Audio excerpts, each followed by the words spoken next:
Hello again, folks, in 113. Today we're going to be covering section 1.3 and 6.3. Okay.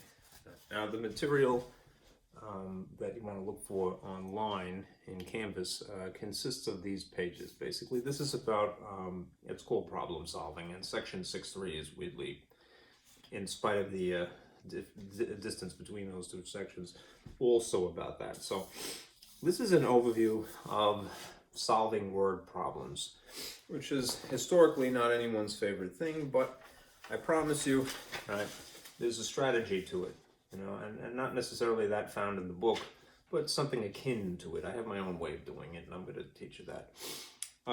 Firstly, there are a collection of terms, phrases that imply certain operations. This is a filled-in paper, and if you want to just print that, you're welcome to, but I'm going to go through the process of actually filling it in with you. All right. This is an overview, I'm skipping ahead of myself, of what I do personally when I have to dissect and sort of translate. Let's see. Here's the blank that I'm going to be using now. These are some formulas that would be good to know. Right, there's a separate page for this. And this, in terms of percents, is a very nice place to start. Incidentally, if you're teaching maybe 5th or 6th grade, something like that, this is how I would introduce the subject of algebra to his students, because it's very formulaic.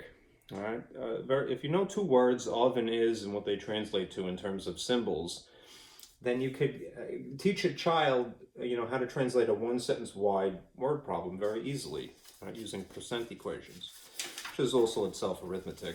Right? This is an overview of what ratios are. Right? They're glorified fractions for all intents and purposes, but we use the word really to be specific about certain things. So we'll go through that. And this is just a practical copy of the inside of a marble notebook that has, firstly, multiplication tables again, but also things known as conversion factors. Notice that they're written in the style of a little equation. When we use them, we're going to write them more or less in the style of a fraction. And this is my own strategy for doing things that look remarkably similar, but they're not, so it's worth our time to distinguish them. When you have to convert between units and when you might use a proportion. This is more or less a model, right, in each of those cases, and we'll go through them. Okay, and then there are some example word problems that I'll walk you through. Okay, I'm not going to borrow those from the book, I'm just going to use something that's like it. All right, and what you might try. Okay, the last thing is, although there's a typo here, this is about magic squares, which is the kind of thing you'll see in my lab. It's interesting. It's more or less a game, but it's reserved for last. Okay? So if you're following along, do print these out, okay? And we'll go through each one. Okay, let me adjust the lights here and turn on my little camera. There you go.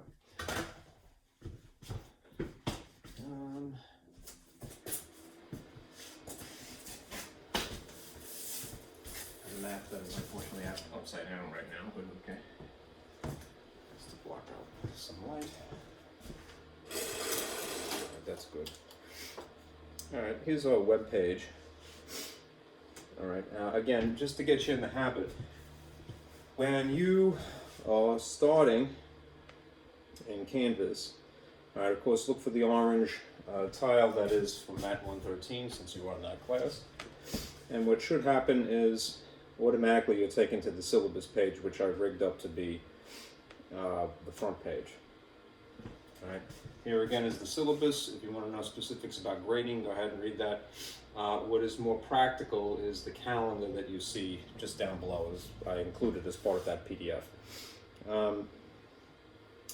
Today it's a little fuzzy. Let me see if I can get this camera a little bit better.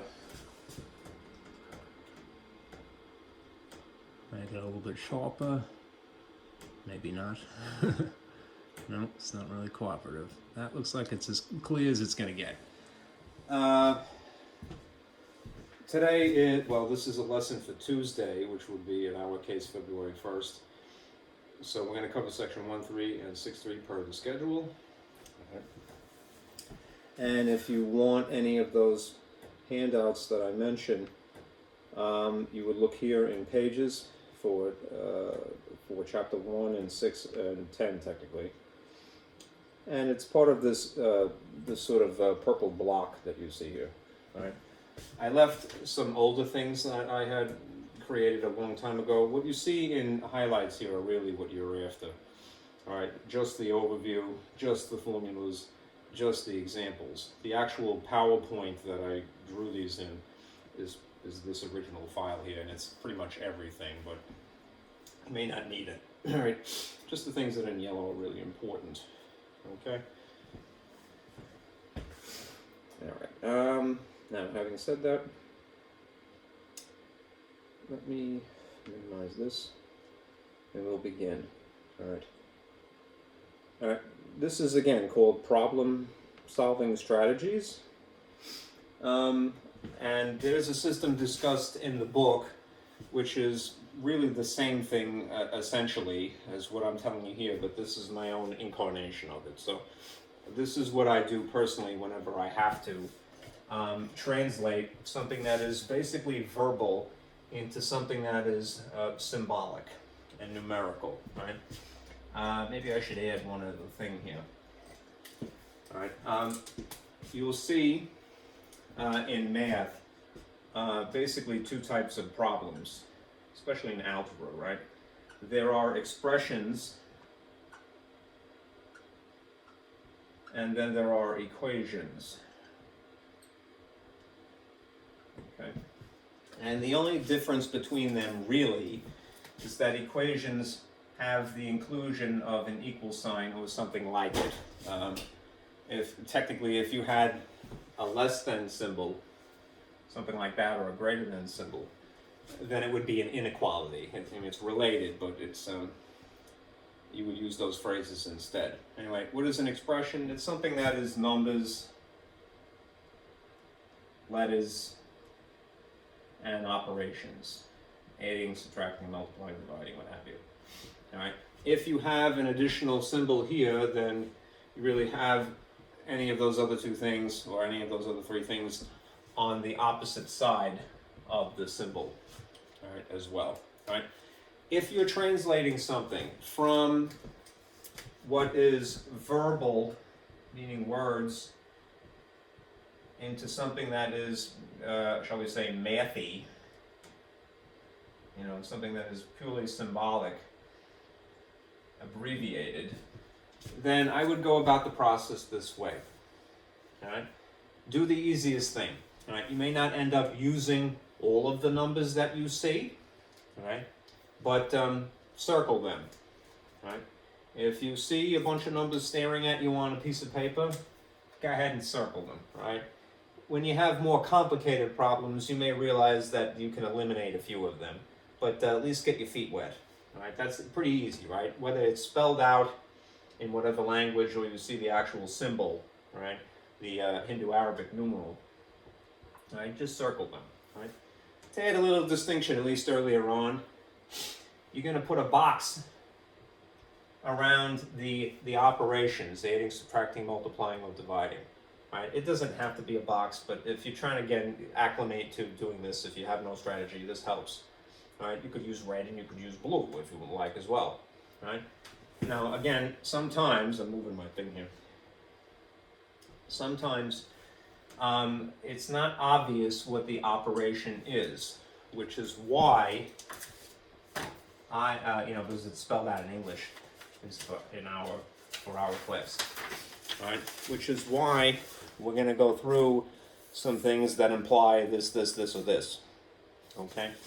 So we have a reference that we're going to build up, all right? Now, when they describe something in a word problem, a lot of times, that old adage, a picture's worth 1,000 words, right? Well, it's true. Try to draw a simple picture to abbreviate or summarize whatever is being discussed. So if you're talking about an area, you know that you're going to draw some geometric shape. A lot of times it's a triangle, square, circle, what have you. Right? Same for perimeters. But then there's also this, points of location. They might talk about point A, point B, point C. You know, town, city, and then, you know, state, whatever, someplace. Right? Sometimes it forms oddly a triangle. Sometimes it's more linear. Just a simple line.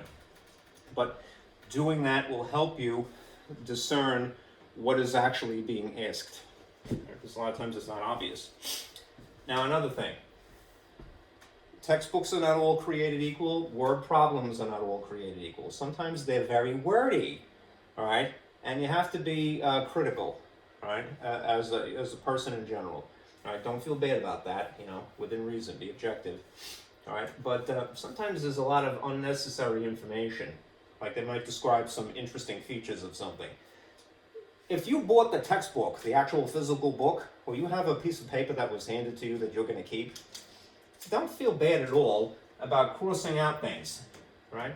Or doing that and then rephrasing what is said. I think a lot of us, especially American people, all right, we're very afraid of, you know, basically changing something that seems official, right?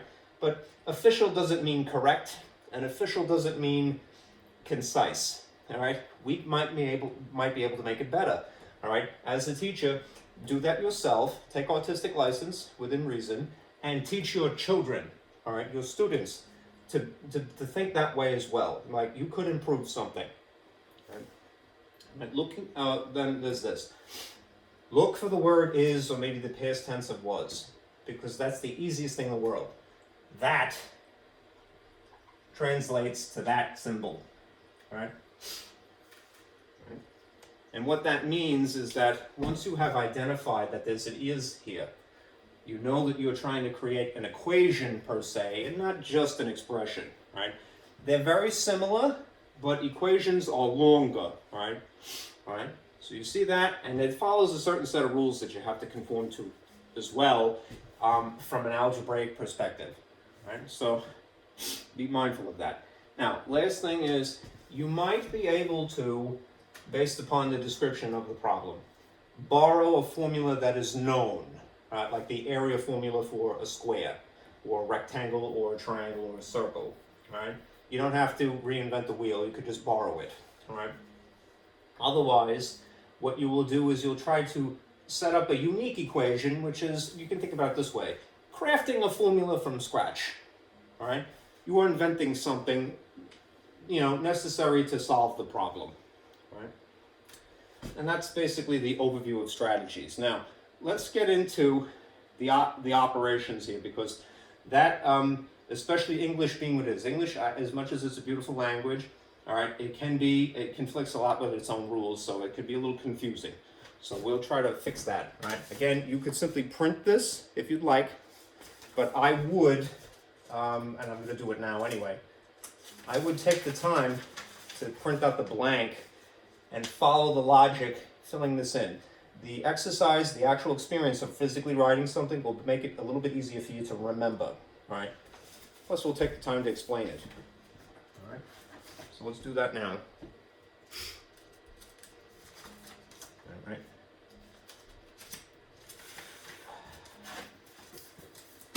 Let me switch slides here.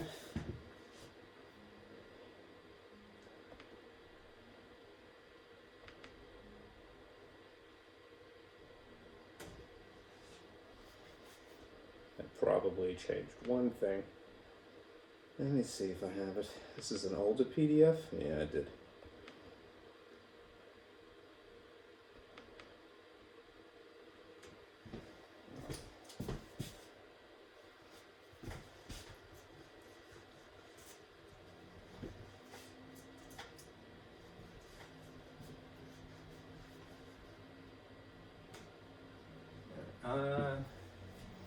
It's funny. If I can blow this up a little bit, it might be better, but no, it's not going to cooperate.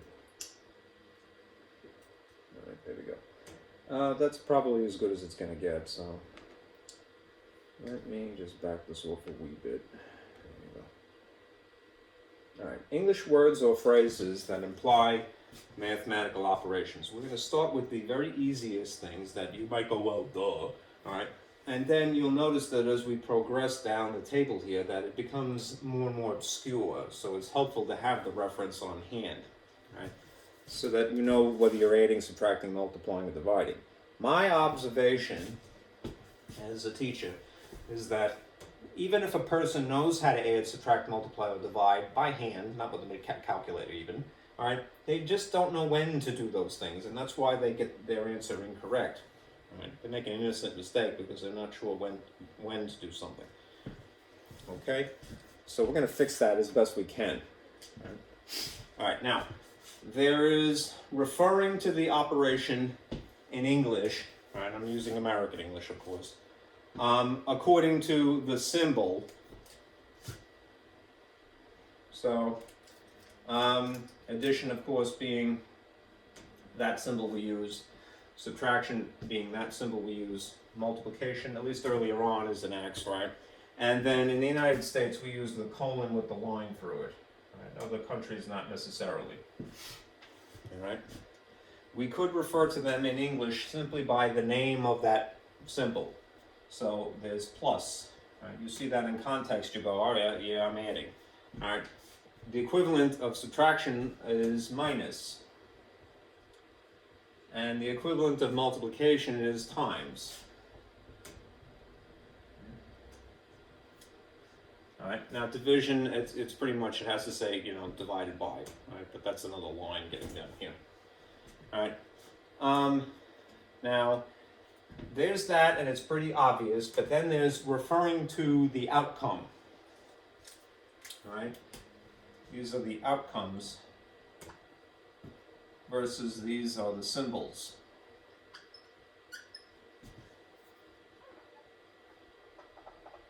All right. The sum is the outcome of an addition. Right? Now I want to add something as well in terms of symbols that you should use when you're translating something from English into math speak. Right? Use parentheses. Right? When you talk about a symbol, that implies that it's not just one thing. It is an outcome, granted, but it is the result of adding at least two things. All right? So use the parentheses when you see the word sum. When you're talking about the answer of an addition problem, group them. Right? You want to group in this case, intentionally so. All right? Same thing for subtraction, multiplication, and division ultimately.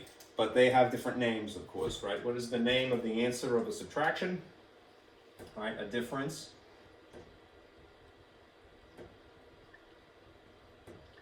And again, you want to group at least two things, so you're going to purposely use parentheses. It's something minus something. At minimum, it could be several things in theory. Well, it would be more, legal, I suppose, if you're talking about it in terms of addition. But at least two things here, all right? For multiplication, we refer to the solution, the outcome of a product. And so we want to produce a product of, again, it's at least two things in that regard, like addition. And the outcome of a division is a quotient. So again, you want to group these. Something divided by something else. Now, not to really get into the weeds too much, but remember, when it comes to adding and multiplying is a more, amped up version of adding, really. The order in which you multiply things doesn't matter. They are commutative, all right? But the order of subtraction and the order of division is very important and unique to the problem.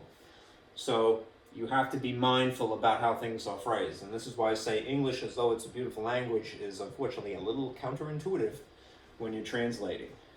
Right? So do be careful. All right. Now, the next thing is things that are basically intuitive, right, under here, but more verbose. All right. So when you're referring to addition, sometimes you use the phrase increased by such and such amount, right? And then the equivalent in subtraction would be decreased by. As for multiplication and division, those are more self-explanatory. It's, multiply by, right, and divided by. So not much going on there that is obscure. Then after this point, you're going to see that, and I'm going to just emphasize a bit here. There is less symmetry, across the board. All right. There are English phrases like more than and the subtraction equivalent less than. Now, again, you really should be a stickler about arrangement when you see these two English phrases. Okay? Now, I'm going to put a little abbreviation of A as in anything in front of the word more and B as in after the word than. Right? A more than B actually implies that you write this, B plus A. Right? You can get away with doing it backwards, but because of the nature of the language, it's referring to something, and the reference is put first. So 5 more than 2 implies that it's 2 plus 5, right? That's what you would technically be obligated to write if you're following good etiquette, all right? Again, get in the habit of being a stickler about things in math. All right. Now, as for less than, you have no choice in this case. If it's A less than B, all right, then you really have no choice. You must put B minus A, because again, the reference, it's A less than some reference point, all right, should be written first. Because subtraction is not commutative, there is no commutative property of subtraction. You are obligated to put it in a certain arrangement in spite of the counterintuitive nature of English. Right? Beware of things that are counterintuitive.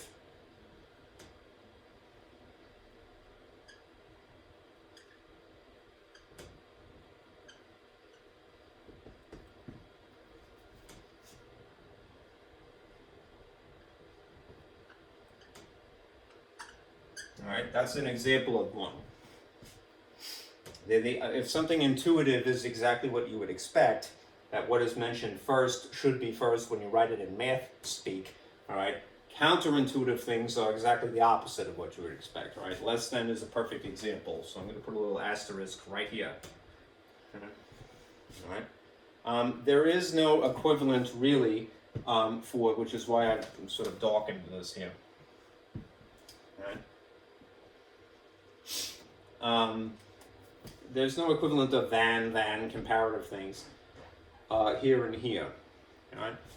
But I'll use percents as an example, right? You'll see the phrase of versus the phrase out of. They're very similar looking, right?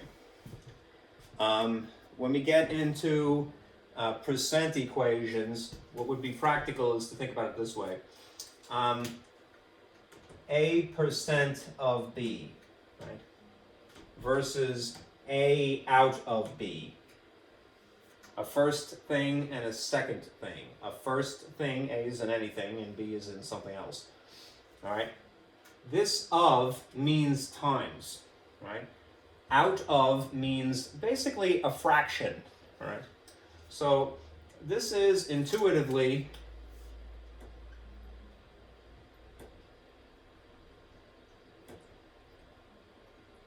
A% times B, whatever the number is. Whatever, in the order that you see it, is pretty much how you're going to write it in math speak. All right. This, just make the distinction, it's spelled intuitive wrong, sorry.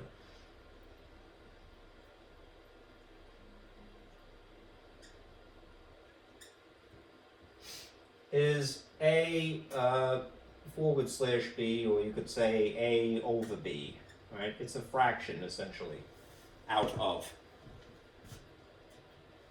All right. Then there's speaking about things in terms of money. All right. When we get into money, all right, you'll hear things like the word credit. Credit is something that is an added thing. An added thing. I mean, added, it's not a word. All right, added to something is a credit. Like your bank account is credited sometimes. All right. A debit is something that subtracts from your bank account. Okay. Again, there's no real equivalent. Just for the sake of space, I'm just going to, continue down here. Oh, don't go to sleep. There are these phrases in English: twice and thrice. All right, what do they mean? Twice is both a number and an operation, right? So it's 2 times something. Thrice is 3 times something. There's no thrice, nothing beyond that, right? It's just a weird thing unique to English, it seems, all right? In terms of division, you might see these phrases which imply division somehow. I'll put this in red for contrast. Separately,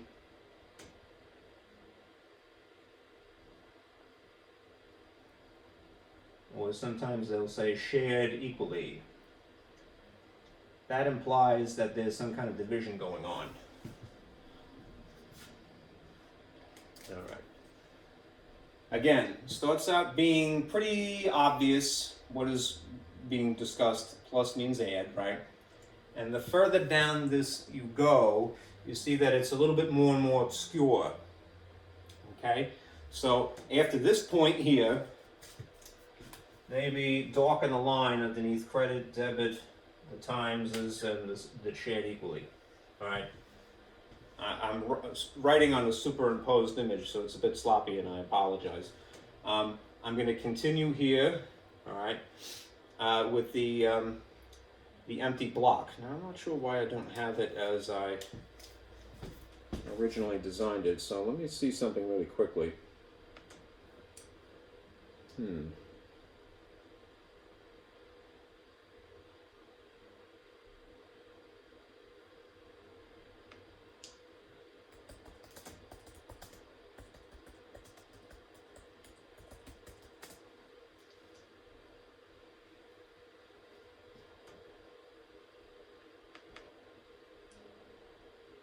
I want the blank. Somehow I don't have the blank. My pre-printed copy, I did the right thing and I expanded it, but apparently I didn't use it again. Well, all right. If you notice on the handout that is the completed copy, when I wrote this myself, I kind of made it a little bit longer here. I took the line out. It doesn't matter. But just being attentive right now. I'm going to erase a little bit because I need the space really. But what should be here and here would look like this and this. All right. When you get down here, it's a little bit more obscure. You'll see words like total or spends or spent, depending upon the tenses. Okay? And this, I put a little asterisk, needs more context to really specify what is going on. It's too obscure, the word total. Just realize that it probably means adding or subtracting, if not both simultaneously. Right? When you start hearing phrases like ratio and rate getting thrown around, Again, it's a little bit more obscure as to which it's specifying. You need more context.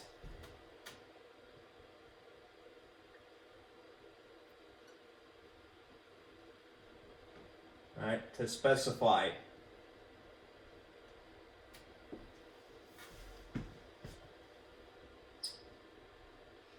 Okay, so we're going to try to make it easier to specify underneath this. All right, I'm going to have to erase a little bit and I'm going to continue writing up here.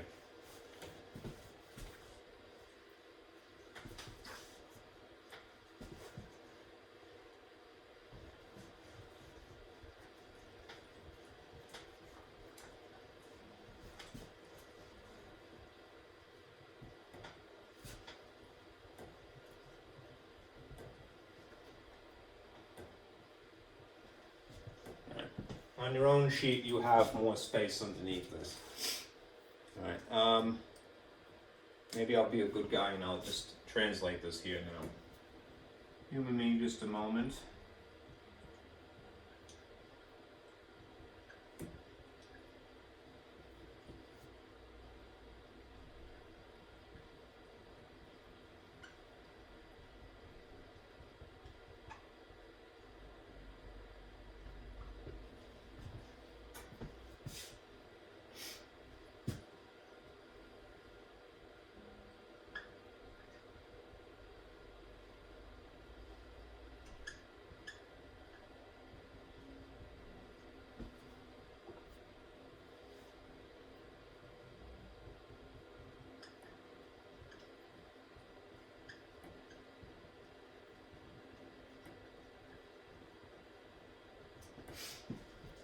Okay. I freed up the space here. All right. Now, underneath this, all right,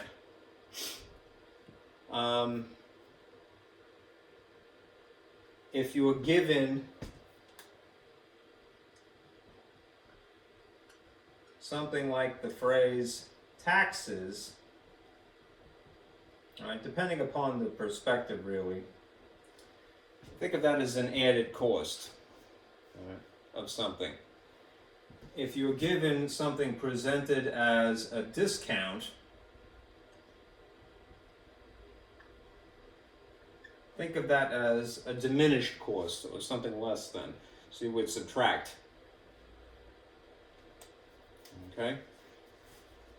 All right. Now, as far as these ratios and rates are concerned, I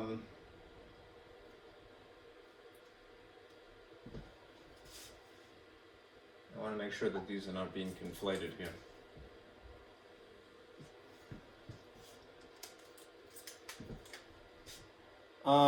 These are signaled by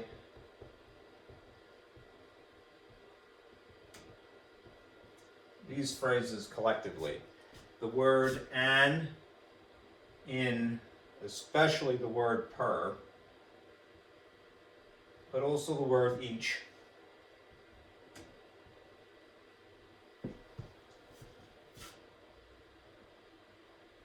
Or if you look at the conversion factors,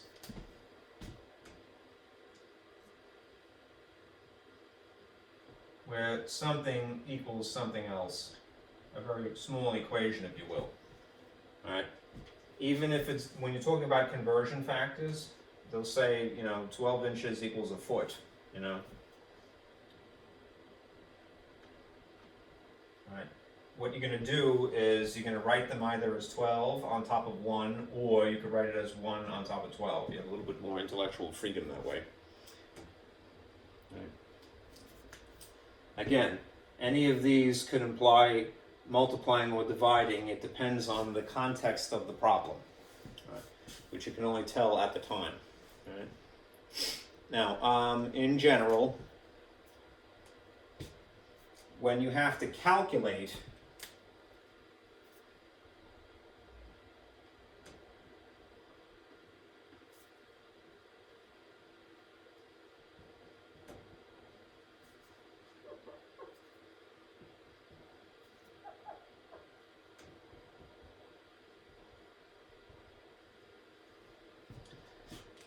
when you have to actually calculate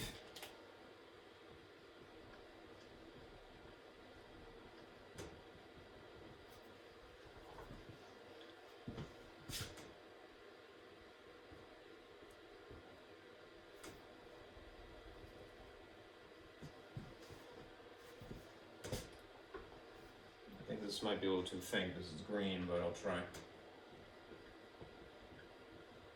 To calculate rather than have something merely given to you. Taxes, something known as interest, or markup, or commission, or discounts,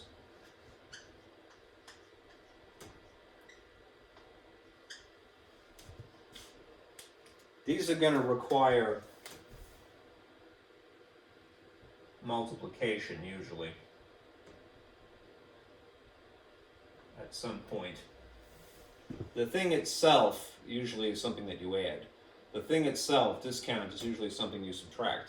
But if you had to calculate it from scratch, it's probably you're gonna use multiplication somehow.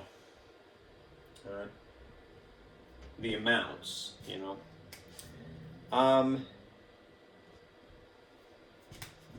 When you have to calculate. When you apply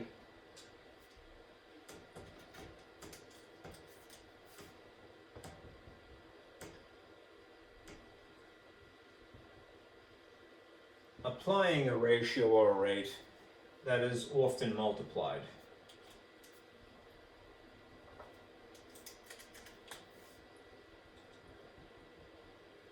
Not exclusively. You may end up simplifying, which is technically dividing. Right? When these things are by themselves, ratios or rates,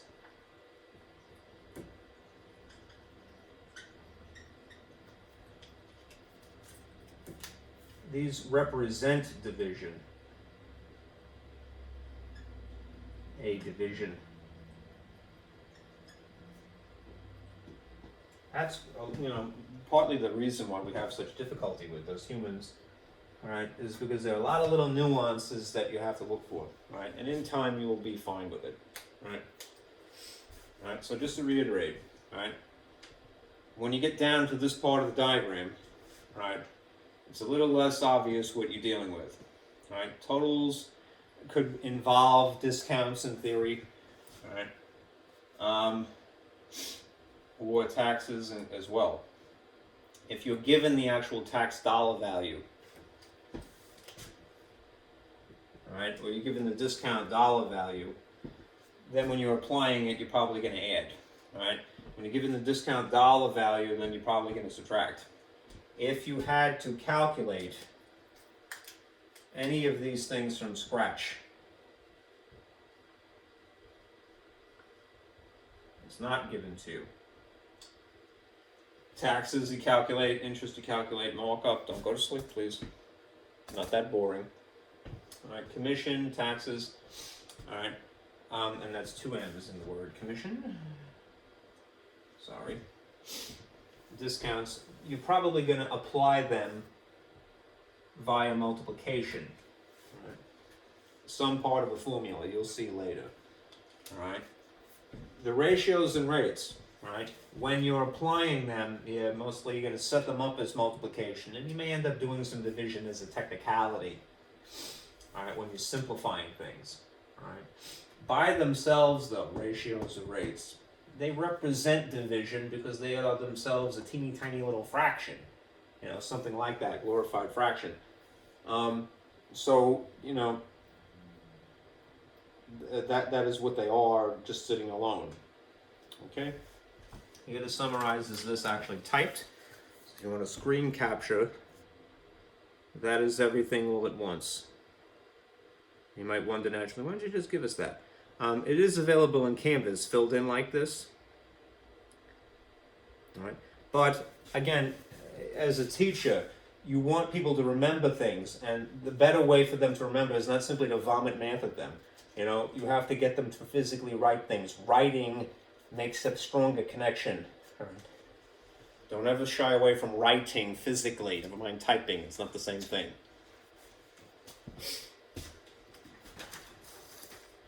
All right. Now, having done that, very good. Let me go back to the plan here. Back. Sorry. Here's our strategy again. I'm just going to erase this to free up the space. And I'll show you where we're headed again. Re-emphasize. Never feel bad about repeating yourself. It's very important because you help people remember things if you say it a lot. Right. We just discussed the simple strategy of whenever you see numbers, circle them, because you can include them in your equation or your expression. These are the operations, those words that we just discussed. All right. Now, let's go to some basic formulas that you might look at. Okay.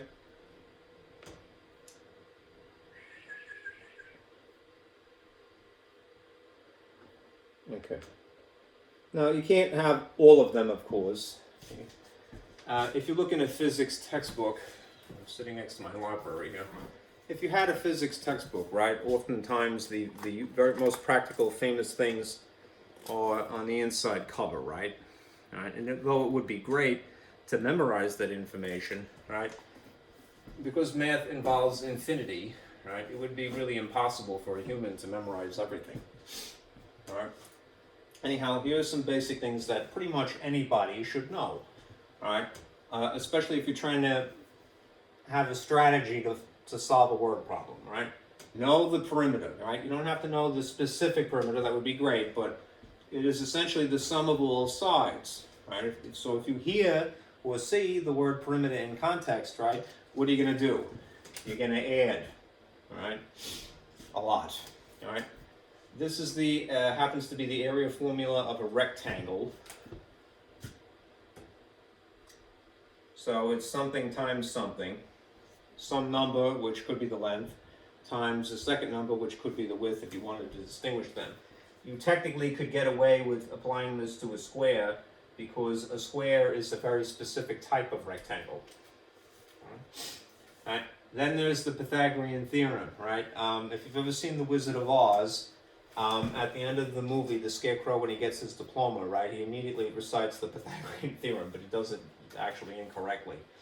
All right, here's a dumbed-down version of it, which is true. All right, this is specifically for right triangles. Just beware, you can't apply it to other types of triangles.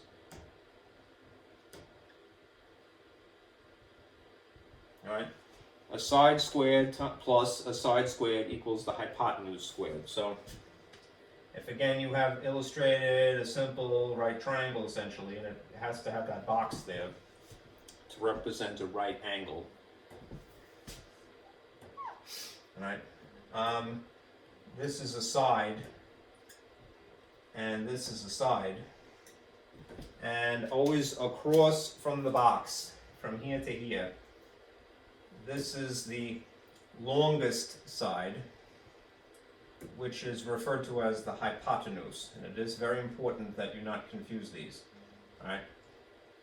Whatever number is this dimension and this dimension, they're interchangeable. Right. In formulas, it's usually a squared plus b squared equals c squared. But the one thing that is non-negotiable is the hypotenuse. All right.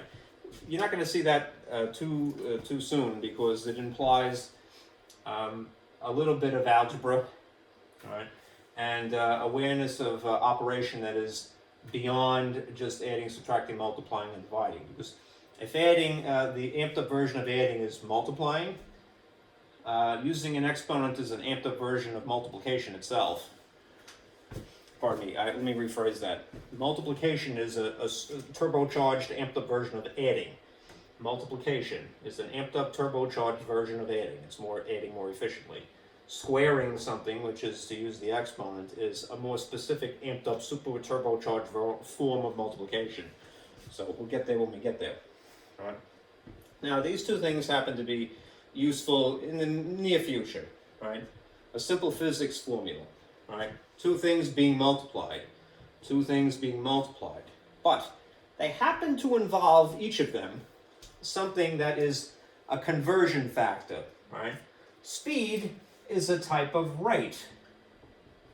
And a rate implies that there's conversion going on. So it's a glorified fraction that we will have to take into consideration if you want to analyze the units that are involved.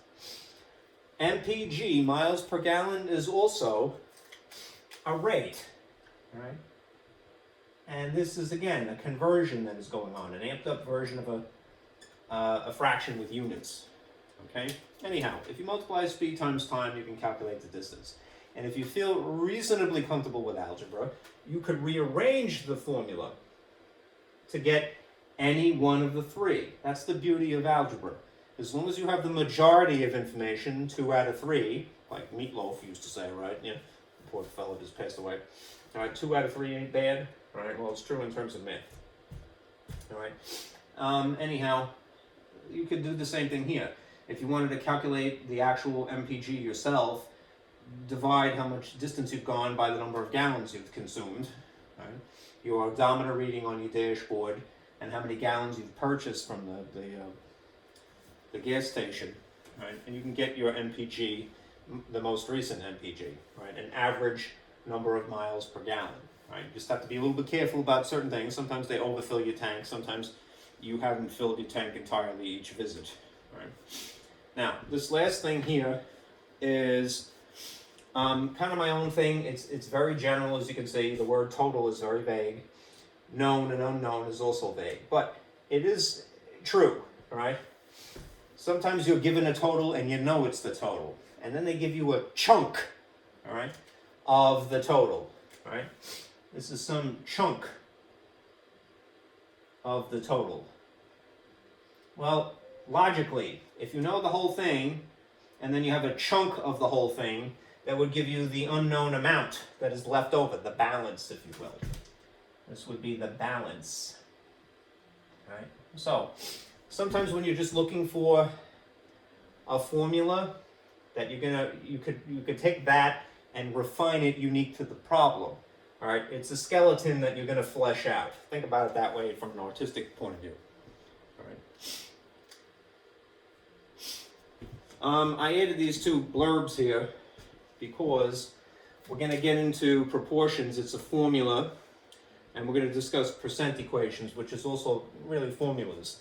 All right, not formally, but they're a model, basically. Let me say that instead. This is a model that you're going to follow, and these are more models that you're going to follow. They're a separate diagram. All right. All right, now let me show you something, because it's interesting, and then we'll finally get into some word problems.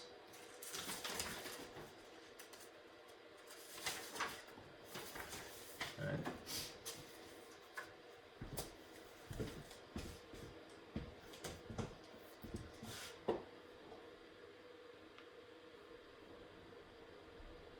I want to, for a moment, go back to my strategy, if I can just find it here.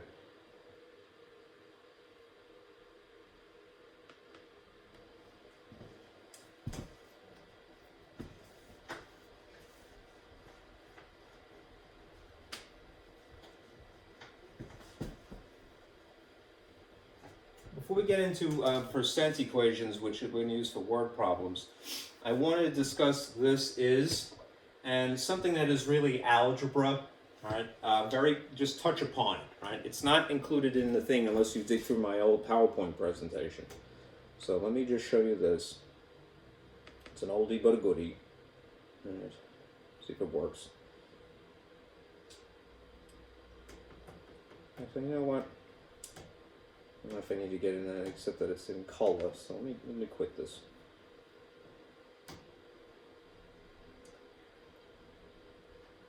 There's the circle of death there. This is so old. Here, let me look at this.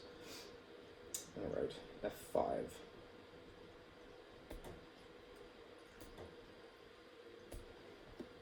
There's a PowerPoint. No, not that. From the current slide, please. All right. All right. As I said, this is not an operation, right? The word is, but it is helpful when you're trying to craft something, an equation, or maybe just not an expression per se, but when you're trying to craft an equation, it is good to know that phrase. Why? Because it represents the word equals, right? That means that whatever words in the sentence verbally that occurred before it is essentially the first half, that's not how you spell half, of your equation, right?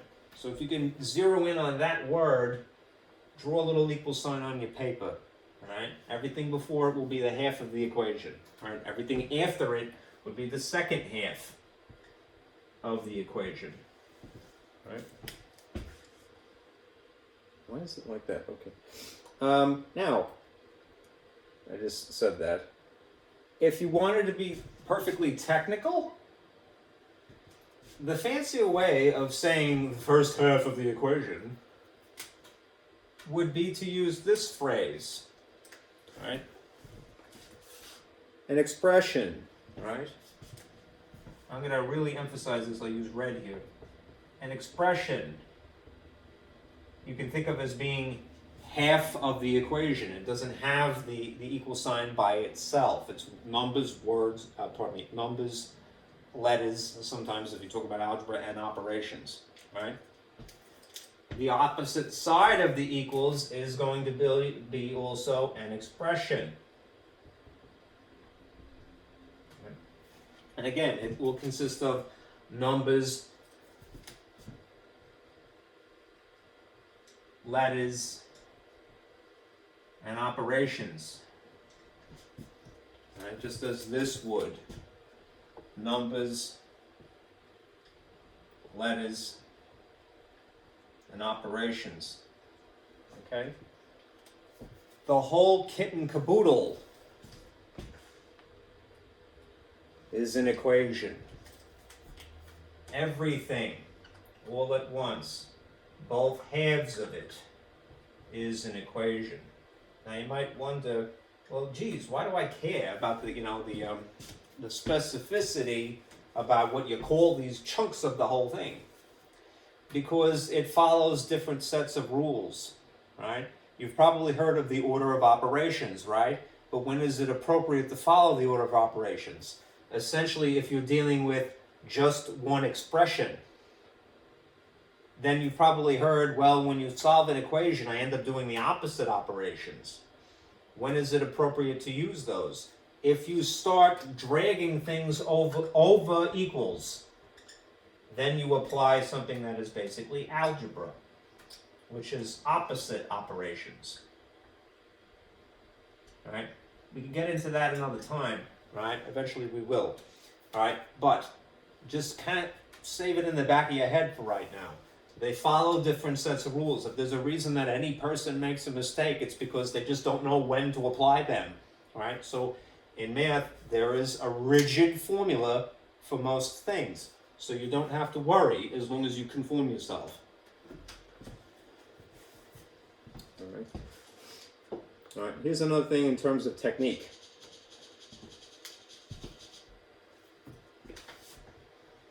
Don't go to sleep. Come on. In the middle of something here. What is that? Oh, it crashed. This was so old. Yeah. All right, here, let me just show you this. Screen capture here.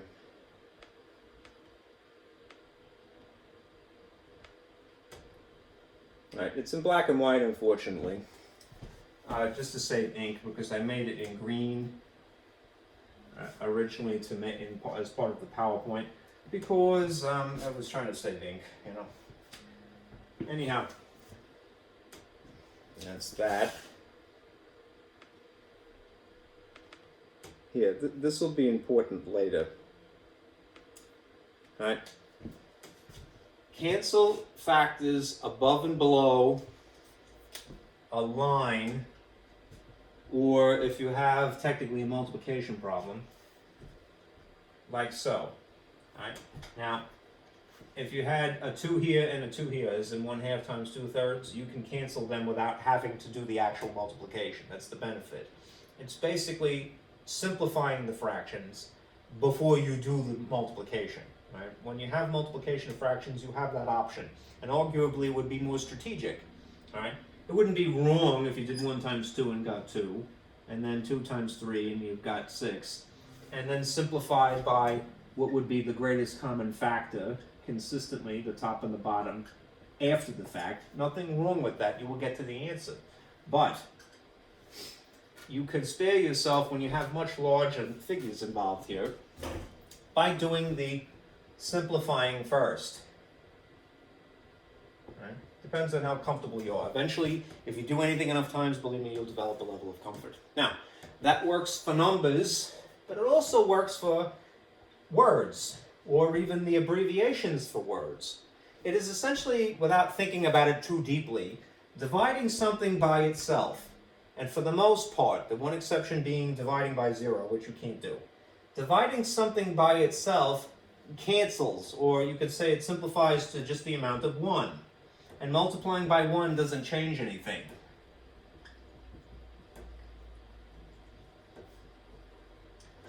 Okay, there's a lot of little tricks that, you know, that get glossed over a lot when you're growing up.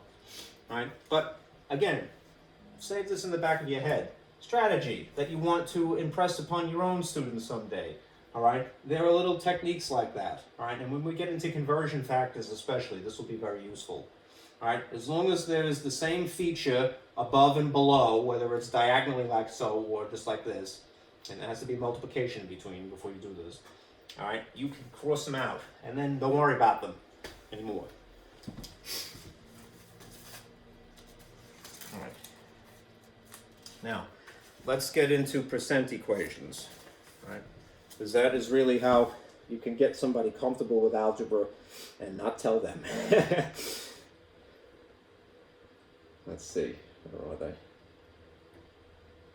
There they are. All right. This is, again, an overview of what is collectively referred to as percent equations. All right. The truth of the matter is, they all involve percentages somehow. All right. But you may not end up needing to look for it except in one case. All right. So here's what you do. All right. Know that you have 3 flavors here, which is why I put them in as contrasting of colors as I could. All right. These are what you might call the portion, amount, or part equations, when you're looking for a chunk of the whole, all right? A piece of the final amount. That's a typo. That's of. All right, sorry, make that correction because I'm a ding-dong and I wrote it wrong. All right, a piece of the final amount. All right?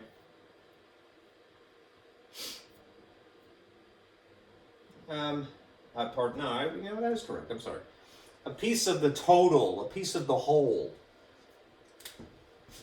Sorry, my markers are defying me. All right. A piece of the whole, or what you might call the original amount. All right.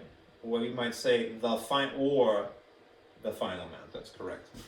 All right. Now, how does it look without any of the skeleton fleshed out all the way? Yeah, I'll zoom in just a wee bit. All right. It look like this. All right. All right.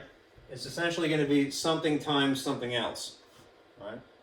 Now, how would you know that you're looking for this 1/3 of the 3 flavors? All right. This specific situation. These signal phrases in English usually imply this. So if you see what is blah, blah, blah, all right, you're probably looking for the piece of the whole, not the whole thing, all right? If you see is what, often that is this, it's almost the same thing backwards, right? you have to be a little bit careful sometimes, but these usually are that situation. When you have a one sentence wide word problem, all right, look for what is, and you're probably looking for that, the part, all right? Now here's an example, and I wasn't too creative on purpose here, all right? If you saw this in context, 50% of 20 is what? First of all, if you grasp that 50% is half of something, all right, you can rely on your intuition alone to answer the question, but we're going to just have that as like training wheels, so to speak, all right? If you're doing this type of problem, what you have to do is either convert this to the decimal equivalent or the fraction equivalent first, the percentage. All right, the easiest thing is probably the decimal because it's just making it 2 decimal places over, so it would be 0.50. But arguably, as long as you know that you're dealing with a fraction like 50%, you could just use a half instead, right? Same as 50 over 100, as in 50 hundredths, and then you simplified it down to a half, right? Of is times, all right? 20 is just sitting here, and since it's just something times something, it's that number 0.5 times 20, or a half times 20, which again, you could simplify, if you're crafty, to 10, and then you get, what is an answer? You get 10. What's half of 20? 10, intuitively, right? If you tested it with your calculator, because maybe you feel less sure yet, all right? 0.5 times 20 will give you 10, right? It's a chunk, a piece, a portion, a part of the whole, or the original amount. Let me back this off a wee bit now. All right. And I'll scoot this over. Now, again, I'm not too creative, and it was entirely on purpose, I swear. Here are 2 other situations involving the same numbers, all right? If you're looking for the piece, the part, the portion, all right, it's just multiplication, all right? If you're looking for the actual original or the initial amount, that is starting original, all right, then you're using a base equation. And instead of multiplication, it technically would involve algebra, so it would technically be division, okay? Similarly, and this is kind of like the last on purpose because it's when you're looking for the actual percent, the literal percent equation as opposed to the generalization, all right? This is going to be a ratio of the 2 things mentioned times 100 overall. So it is going to involve algebra because you're going to end up having to divide opposite operations, all right? But then to make it presented in the style of an actual percentage, you have to multiply by 100 and tack on that little symbol. So it's 2 steps. Divide, multiply, right? What are the signals that tell you that you're dealing with this? If you see the phrase of what as opposed to what is, right? Of what means that you're going to do whatever is in front of it, you're going to write next to it, right? Whatever follows. All right, here using the exact same figures that I discussed already, all right, this is 0.50 times 20 equals, and it ends up being 10. This is the same problem, but now we're looking for the 20 really. But how would you justify doing it? All right, let's zoom in on that.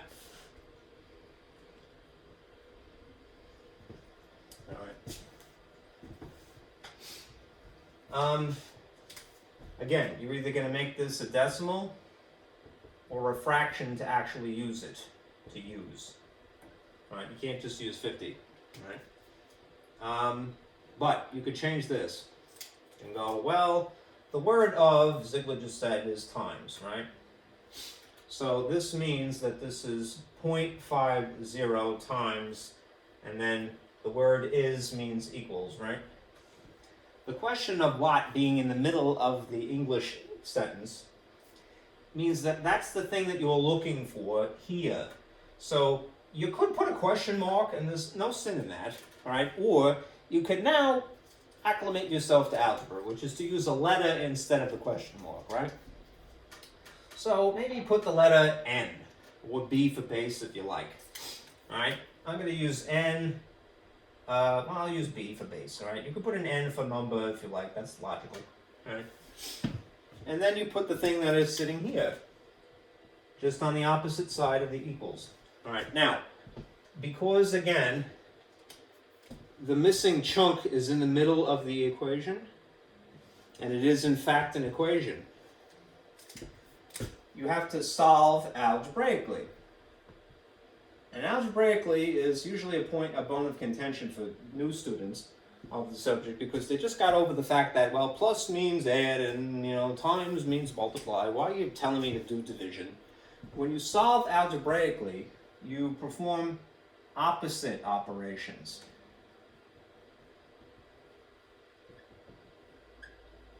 To manipulate, to isolate the variable,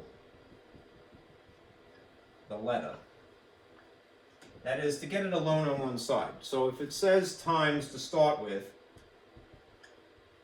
to justify moving something, you divide, end with. Right? Whenever you move something over the equals, right, you perform the opposite operation. That is algebra. All right, so what is the opposite of multiplying by 0.5? All right, it is to divide by 0.5, but rather than use the traditional symbol of a colon with a line through it, what is more convenient is to use the fraction bar. This means division. Remember that when you were a kid and they first taught you division, you know, they said, well, this is the symbol for that, right? But then there were these alternatives, right? There was A divided by B, and then there was the A in the box and the B on the outside, right? And then there's the fraction-esque way of seeing it, which is sort of like a forward slash, right? A divided by B. All right, or you could say A sitting on top of B. These are four different styles of implying that you divide. All right, anyhow, if you're going to justify moving 0.5 from here to there, the opposite side, for the sake of answering the question, then you would divide by 0.5 here, and then as a matter of legality, which you're obligated to do, right? Step one is to perform the opposite operation. Step two is to do to both sides, right, to make legal. Right? You can get away with murder in math as long as you're consistent. Whatever you do here, do there. Right? So, if I'm dividing somewhat arbitrarily by 0.5 here, then I would divide by 0.5 here to make it fair and square.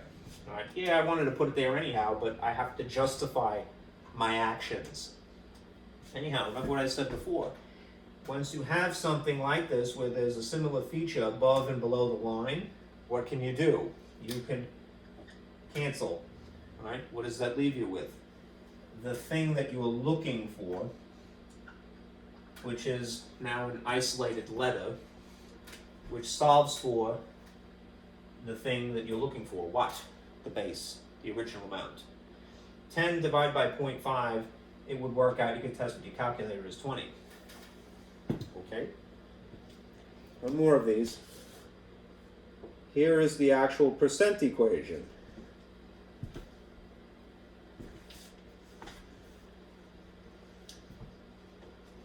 The percent equation is in the one that you're looking for the actual number that is the percent. All right? It's not known. Essentially, this is what would be involved here. It will involve algebra regardless, because you're going to translate it from English into math speak. All right? And then you will do this first. You're going to get a quotient. That's why I put these parentheses here. Must do that first. Divide first. And then, for presentation purposes, to write it in the style of a percentage, you're going to multiply by 100. So, again, I wasn't too creative because I wanted you to be intuitive on purpose. Right? You could probably figure what the answer is going to be without me telling you that it's 50%. What is the signal that you're looking for this rather than the other two things, the part or the base? Well, you know that you're looking for the percent in the most duh kind of a way, because it will say literally, what percent? All right. So, start with the basic translation. Of is times. Is equals. If you have an equals, you have an equation. All right. And if you'd like to abbreviate the question of watt, all right, and you're looking for a percent, it would be logical, right, to make this P, right? So you can make the letter P here, for percent, right? Clean it up a little bit here. P times 20 equals 10, right? You already know what the answer is, but here is the technique that would be involved, all right? If you're going to apply algebra, and you would be obligated to in this case, why? Because it's not just letter by itself, it's letter times 20. All right? You have to perform opposite operations to isolate the letter. So that means essentially that you're going to move this 20 from here over equals. Whenever you move something over equals, you're going to perform the opposite operation. All right? What is the opposite of multiplication again? Division. So you're going to divide by 20 here. And as a matter of legality, you must do it to both sides. So you divide by 20 here, all right? And remember what I said before. If you have similar features separated by multiplication or just onto itself, above and below the line, as you do, you can cancel them, all right? That's legal, all right? This goes away. That leaves you with the thing you're looking for, P, the percent, and then you have basically everything. You could just enter this into your calculator, 10 divided by 2, or you could pull little tricks, right?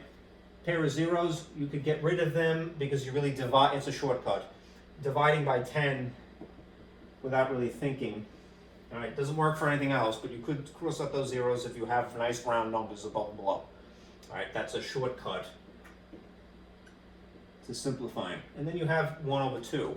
Now, you have 1 over 2, which is a fraction granted, and maybe you know that it's 50%, but let's just say, for example, maybe pretend that you didn't know. How would you convert this to a percentage, right? There's a number of different ways, but the most brute force way, which works 100% of the time, is to draw a little division box, since you have to divide anyway, and keep the 2 where it is as a divisor, and drop the 1 on the inside, put a decimal point, and throw in some zeros to get rolling. Okay, and then go through the process, right? How many 2's can you fit into 1, or is it too small? It's too small. So you put a 0 as a placeholder. Then you read it instead of as 1, but as 10. 2 goes into 10 exactly how many times? 5, which is 10, and the difference is 0. That means that you didn't need anything else because you terminated. There's no extra features. So these are unnecessary, they're superfluous. Okay, now you have a decimal. This is a fraction. This is its decimal equivalent. And now for presentation purposes, you want a percent. How do you get from either a fraction to a decimal to an actual percentage? You multiply by 100. So if you multiply this by 100, the effect is that the decimal point scoots over 2 spaces, right? You can test it out with a calculator, but if you scoot this over 2 spaces, that means that you have 50%. Okay? That makes sense, right? 50% of 20 is 10. We already established it, right? That's an overview of those 3 things you might be looking for. And again, it is more or less an introduction to algebra, right? Because it involves opposite operations. It's also a review of converting fractions, decimal, percents. All right, again, humor me. Let's look at this page now. All right, ratios and rates. I know you might be anxious, like, when are you going to get to the word problems? I apologize, like, we'll get to it. Take a look at this. Okay.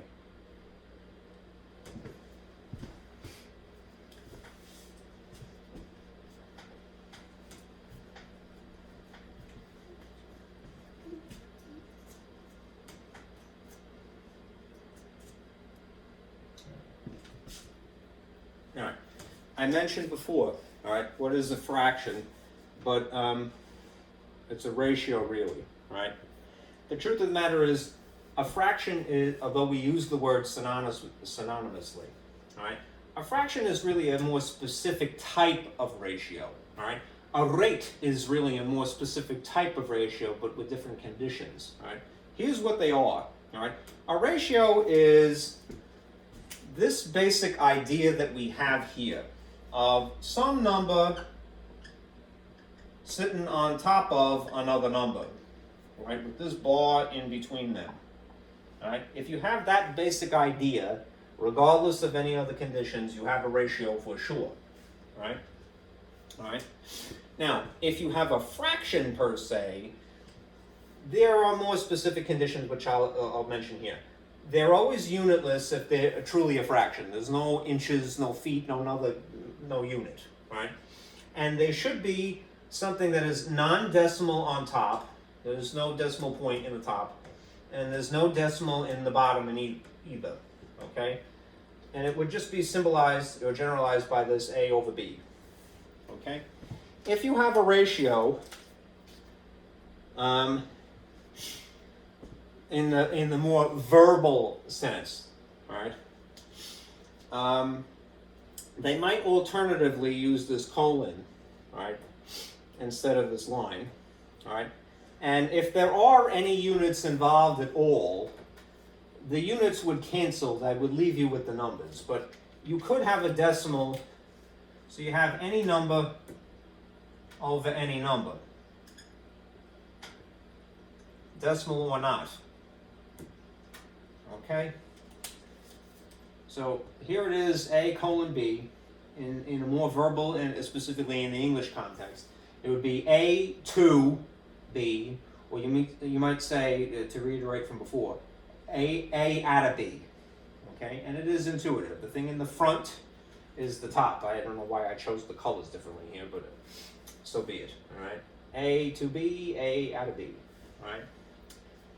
Now, I put this here as well. When you have rates, rates are signaled by, in English, these phrases, per, for, in, or and, as opposed to to or out of. All right? And they have, if they do involve units, they really should for rates, they're measuring different concepts. It's not enough to say that they're simply different units, because they could be measuring the same physical concepts, and in theory they might cancel if you try hard enough. All right?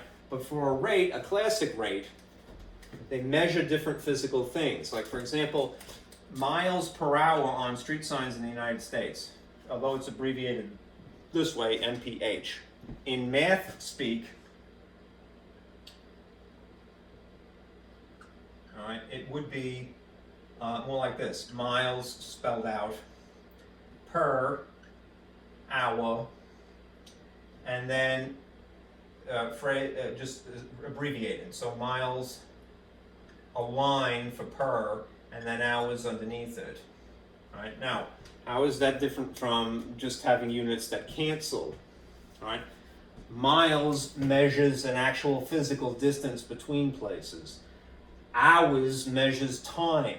They're not they're different physical concepts, so they can't cancel. Right. Not one from another. All right, at least that way. All right, so you see to or out of, you're probably just dealing with a ratio. You see per, for, in, or and, you're probably dealing with a rate, which means different units. Now, then there are these things, unit rates and then unit prices. Unit rate implies that numbers are actually divided. So this implies that things have been simplified already,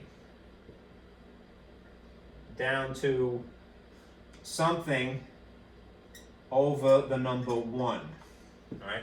So it's still presented in the style of a glorified fraction, so to speak, but the division has already occurred, so you might have a decimal here, not necessarily, but the bottom, the denominator, what normally would be thought of as the denominator, would be the number 1, all right?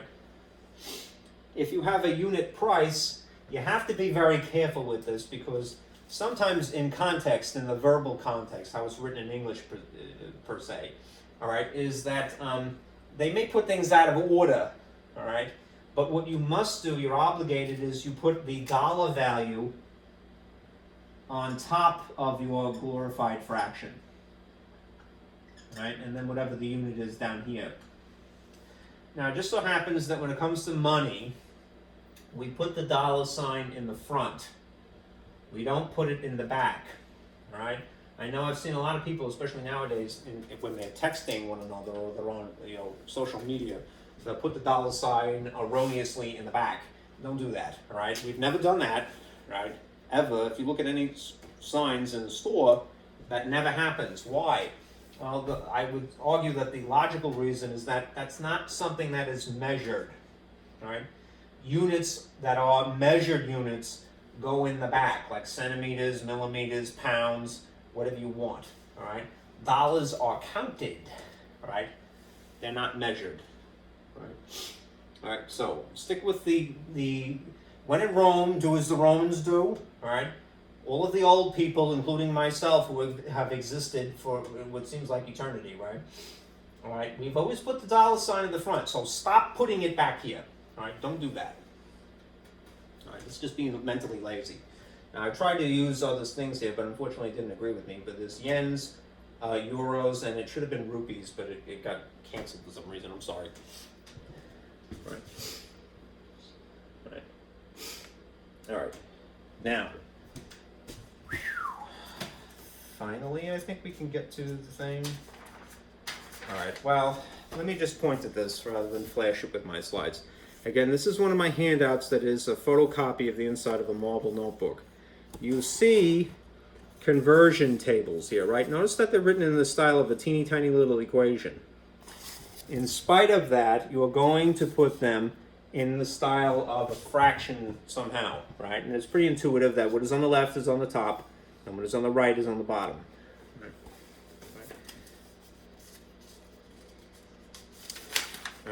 All right, this is this, all right. Last thing before we do the actual word problems, right? Let's discuss these things which look kind of similar.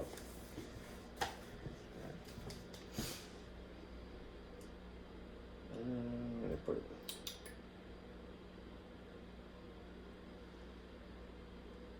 here.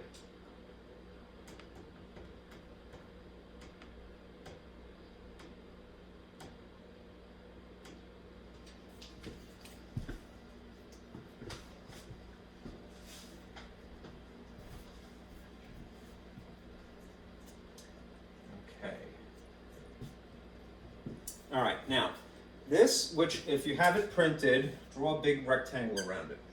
All right.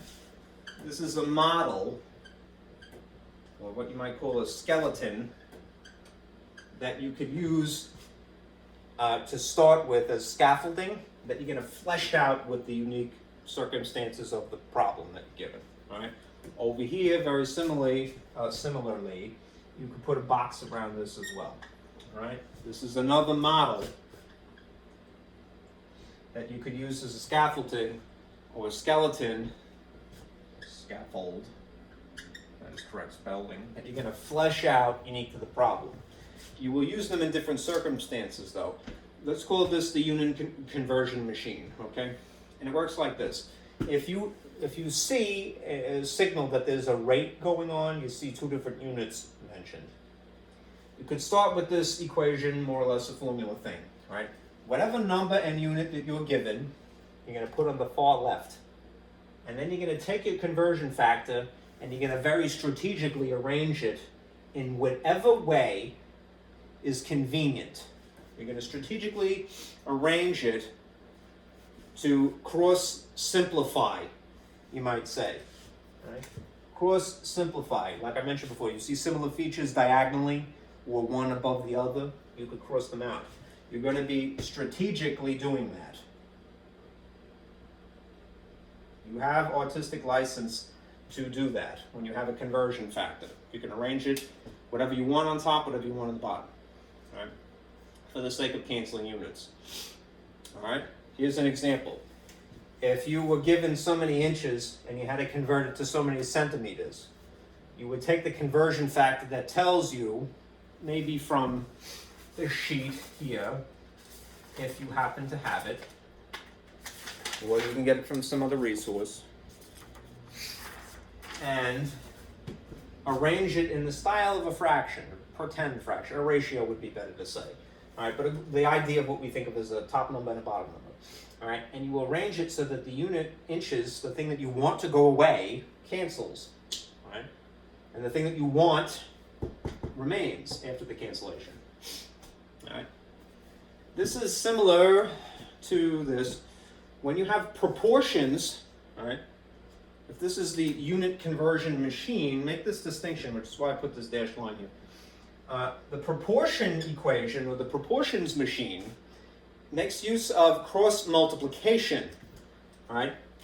Cross multiplication is not the same thing as cross simplification. A lot of times people think of them as the same thing. They're not. All right? Cross simplification is basically dividing without really consciously thinking about it. Cross multiplication is what it is. All right? It's multiplying. It's multiplying diagonally, as you see here. So whatever's on the bottom here, you multiply by there. I know there's an equals inside, but this is how it works. All right?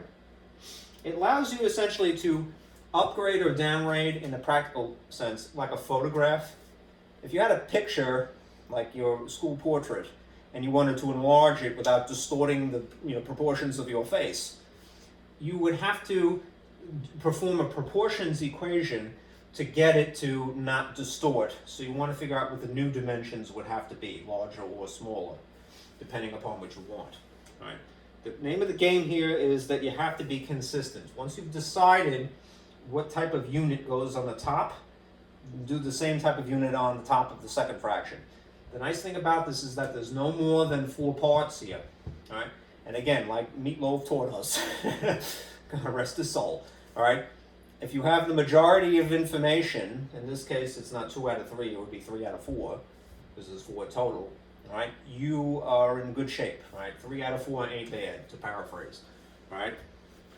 The way I do it is, if they're talking about the dimensions of some first shape, make that the first fraction, then figure out what the corresponding dimensions would be in the second shape, make that your second fraction, or ratio would be more appropriate.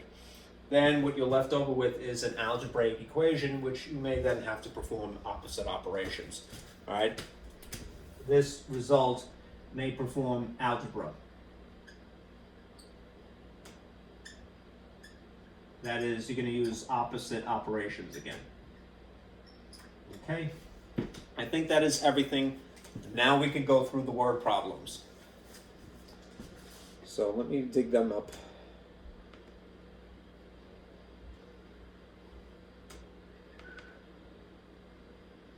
All right, these are good.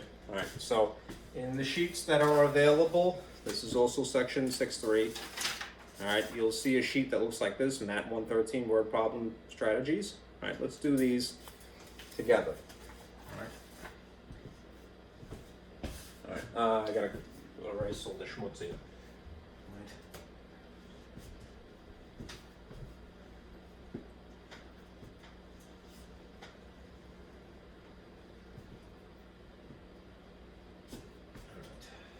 I'll make this larger.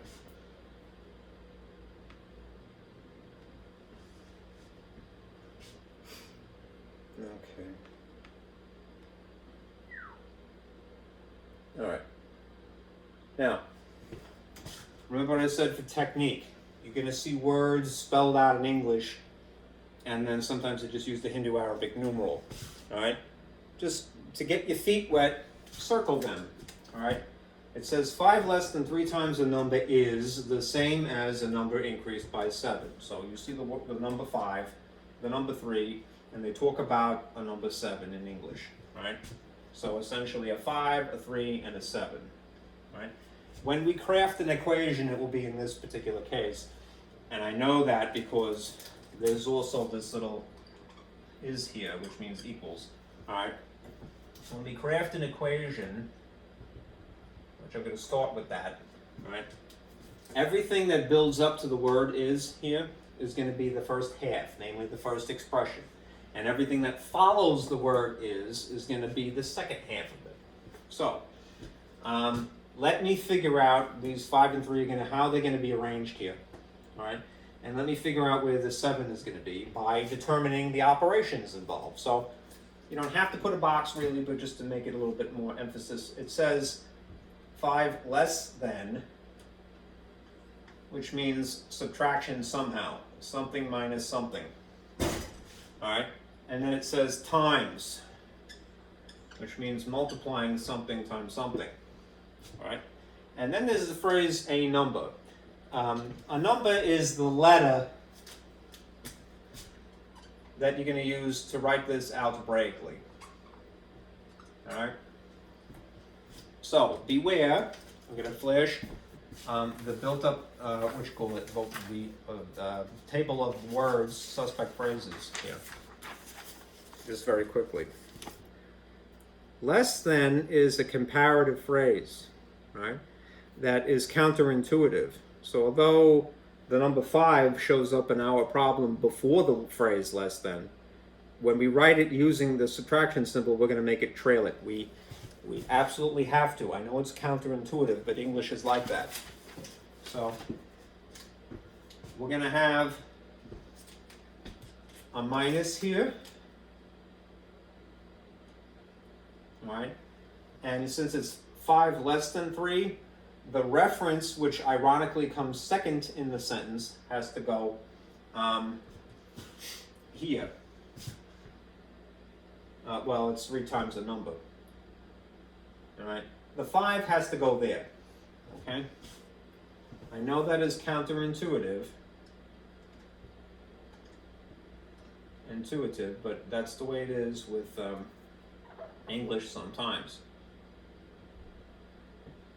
Okay, counterintuitive, it follows the minus. Now again, if it was more than, you really should conform yourself to doing the counterintuitive thing, but you can get away with not because there's a commutative property. There is no such property, no commutative property of subtraction. All right, now, this would be what follows it, this entire chunk together, 3 times a number, all right? What would be a logical letter for the word number? I would argue that it would be the letter N.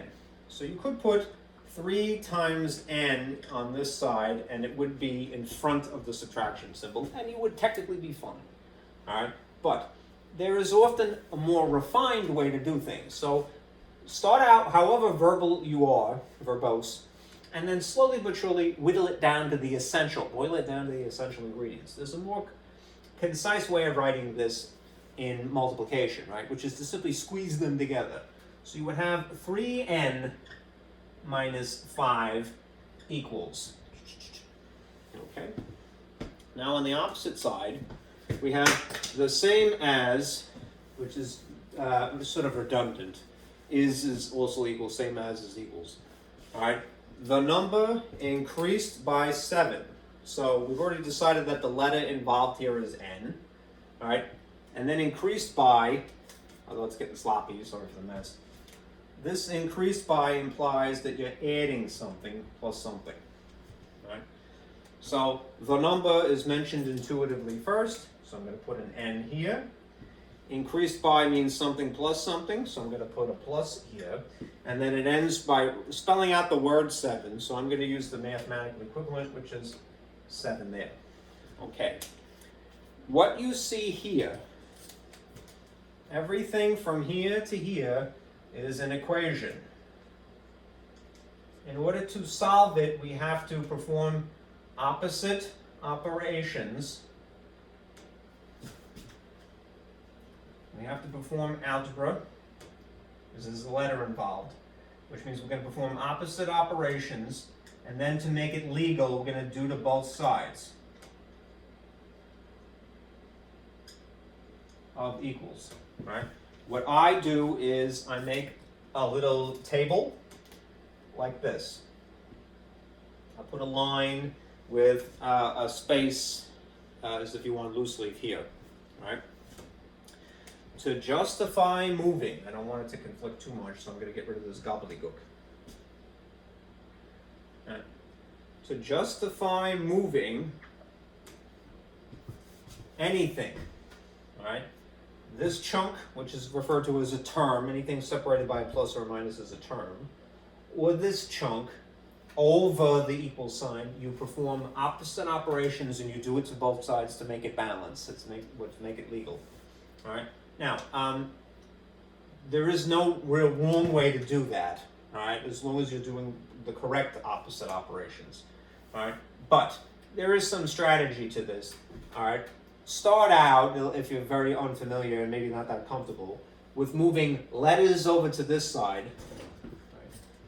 You don't have to do it this way, but it might be a good strategy for now, all right, that you end up with letters equaling numbers. okay? You want to just have a letter here and just a number here. All right, so what I'm going to do is I'm going to leave the 3n, in this case, exactly where it is, and I'm going to drag, kicking and screaming, 5 over equals, so I'm going to perform the opposite operation to do that, over to there where the other number is. All right? Opposite of subtracting by 5 is to add 5. If I did it here, my hands are tied, I'm obligated to do it there as well. This is why having a table is better. All right? What is something combined with its exact opposite self, all right, via addition / subtraction?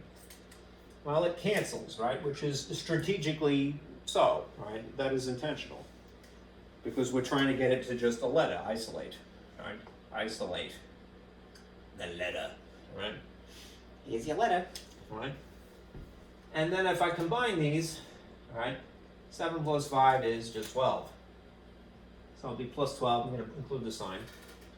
Now, if I've done the hard part of moving the number over here, I have to do the only alternative at this point, which is to move the letter freestanding over here where its buddy is. All right? That's combining like terms. All right? You can combine like terms.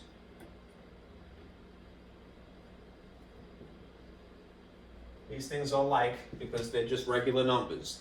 These things are like because they're the same letter and also the same degree if you wanted to be technical. You don't really have to worry about that.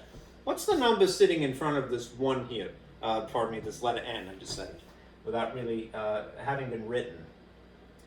It's technically a 1N, right? And if it's not written, one assumes it's a positive.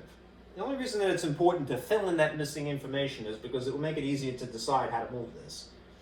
What is the opposite of plus 1n with attached to it? Minus 1n. I'm going to take that and move it over here by justifying doing that minus 1 here and this minus 1 here. All right. I know you might be a little reserved about moving letters around, but don't be, because this, legally speaking, is totally fine. All right? I don't know what n is yet, granted. We're looking for it. But by sheer logic alone, what is anything minus itself? It cancels. That, again, is strategically so. You do that on purpose. All right? That leaves you with just the number here, 12, and whatever the outcome is here. All right? Like terms are same letter, and technically same degree, but you don't have to worry about that right now. That would refer to the exponents, right? What is 3 minus 1? Something of the n persuasion minus something of the negative minus 1 of the n persuasion. It would be positive 2n, technically, right? Now, because I need the space, I'm going to write this bottom rung here a little bit further up, right? And I'll erase the gobbledygook to get it out of the way, all right?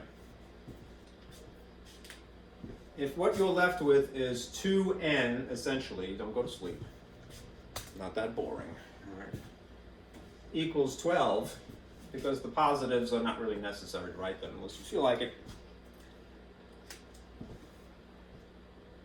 It's the minuses that you're really obligated to. How do you get it to this situation where it's just the letter equals the number? At this point, you have to move this 2 that remains back over to the opposite side. Right? How do you do things over equals? Perform the opposite operations and do it to both sides to make it balanced and legal. Right? These, remember, we compressed together when we had written 3n, right? So what is the operation going on between them initially? It's multiplication. I'm using a dot just to represent it. How do I justify moving something over equals? Opposite operation. The opposite of multiplying by 2 is dividing by 2. If I did it here, my hands are tied. I'm obligated. I have to do it there. Right? Something divided by itself cancels, or it merely simplifies. Right? And that leaves you with just a 1. You have to bother writing the 1. Not really, it's optional when it comes to a positive 1. So what are you left with? You're left with the thing you're looking for. This is what you wanted, the number, all right? And then the outcome here is the answer. What is 12 divided by 2? 6. So the number is equal to 6. Letter equals number, right? Read from left to right. If you put 6 equals n, it's not wrong, but this is a little bit more, better etiquette perhaps, Okay. All right, now let's look down here at number 2, and we'll go a little bit faster. We'll accelerate only after we have gotten things, pretty down pat and as clear as possible. I suppose that is appropriate because we're going to be talking about a vehicle now. Okay. Here's an example of where you're going to be given too much information, but we're still going to apply the basic techniques. Now, again, you could start out with, you see numbers, circle all of them, right? A 5-speed Jeep Cherokee gets 23 miles per gallon on the highway. How many gallons of gas would be needed for a 667-mile drive from El Paso to Dallas, Texas? All right. Now, those are the numbers involved. All right. So in some way, shape, or form, I'm going to have an equation, a formula, perhaps I can borrow, that utilizes these numbers. Ideally, it would be all of them, but you may not necessarily have to in this case. As I mentioned, as an overview of the strategies, sometimes you get irrelevant information. So you could take the if you realize that, you can cross it out and refine the gobbledygook. Right. So they mentioned miles per gallon here, right? Miles per gallon is what? That's a rate, right? And if we dig through the examples of formulas that you could borrow, you'll notice that there's one of them included here. Distance equals miles per gallon, right? So you don't have to, especially in this case where they don't really explicitly tell you much, all right? You can borrow a skeleton to flesh out. So I'm going to use that to begin with. I'll write it in green because it doesn't write so well. And I can draw on top of it. A distance is equal to MPG mentioned times, number of gallons here. All right, I'm borrowing that formula, all right, which is just an equation that happens to be famous and practical, okay? So, what could I stick in there immediately? All right, I could borrow 23 miles per gallon, MPG, and put it right here. What I'm going to do is I'm going to use the ratio style of this, the math speak style of it, MI for miles, over 1 GAL is the abbreviation for gallons, right?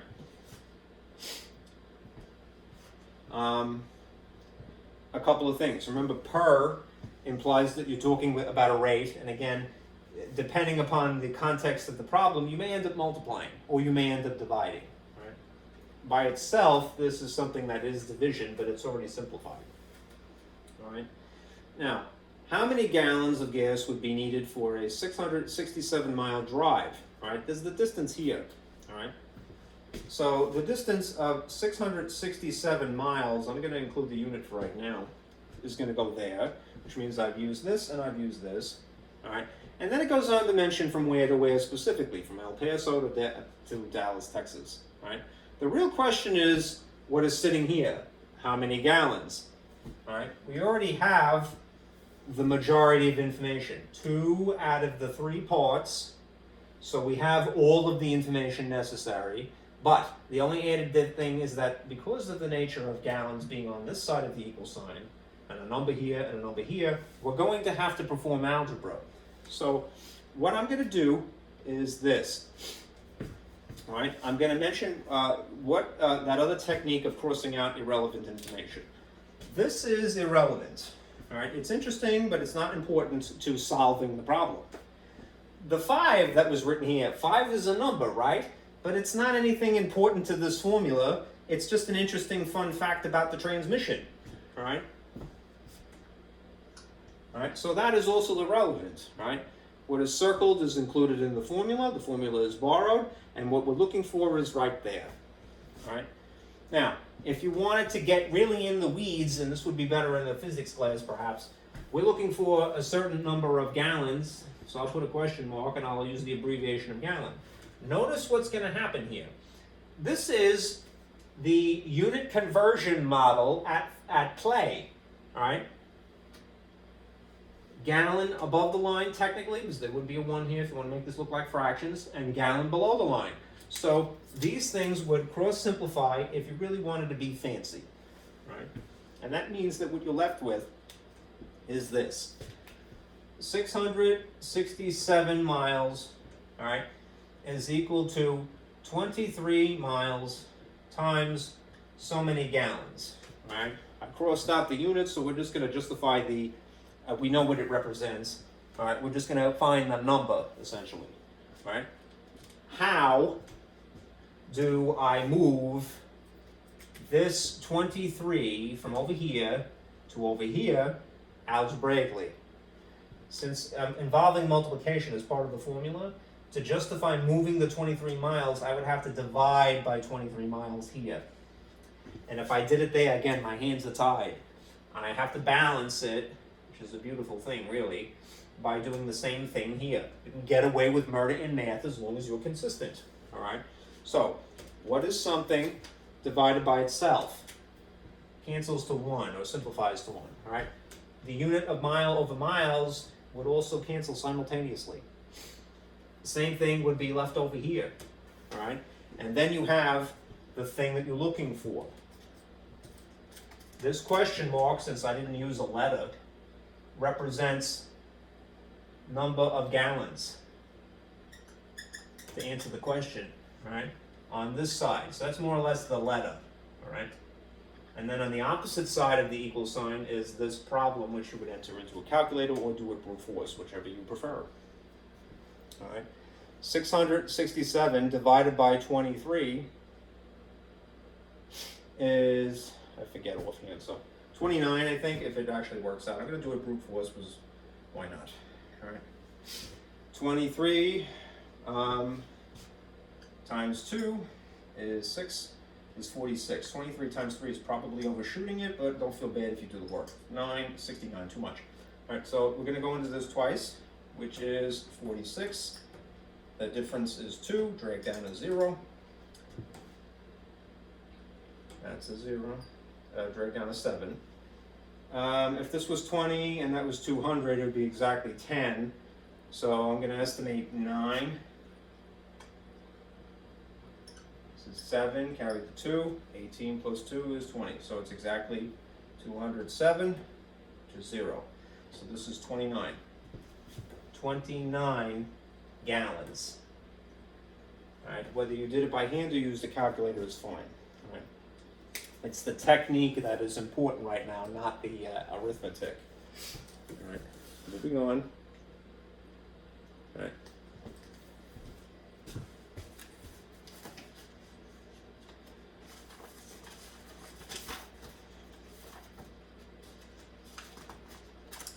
Let's see if I included this. I didn't put the picture in because it was a part of my PowerPoint and it was a lot of colors, so I left it out. So I will draw it for you.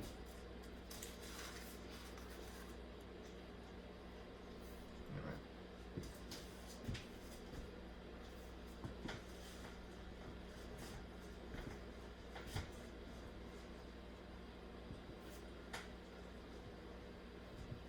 right. This is writing an equation given an illustration. All right, a rancher must fence in a corral as shown. It's not shown because I'm dope and I didn't put it there. No fencing is required across the barn entrance. If the fencing costs $4 per foot, what is the total cost of the fencing? Now, here's what the diagram really should look like. All right, there's more or less fencing like so.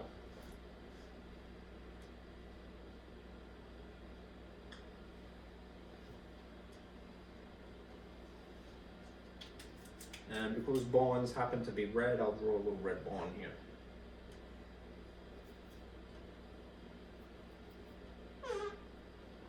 It's not a good drawing. This is a bond.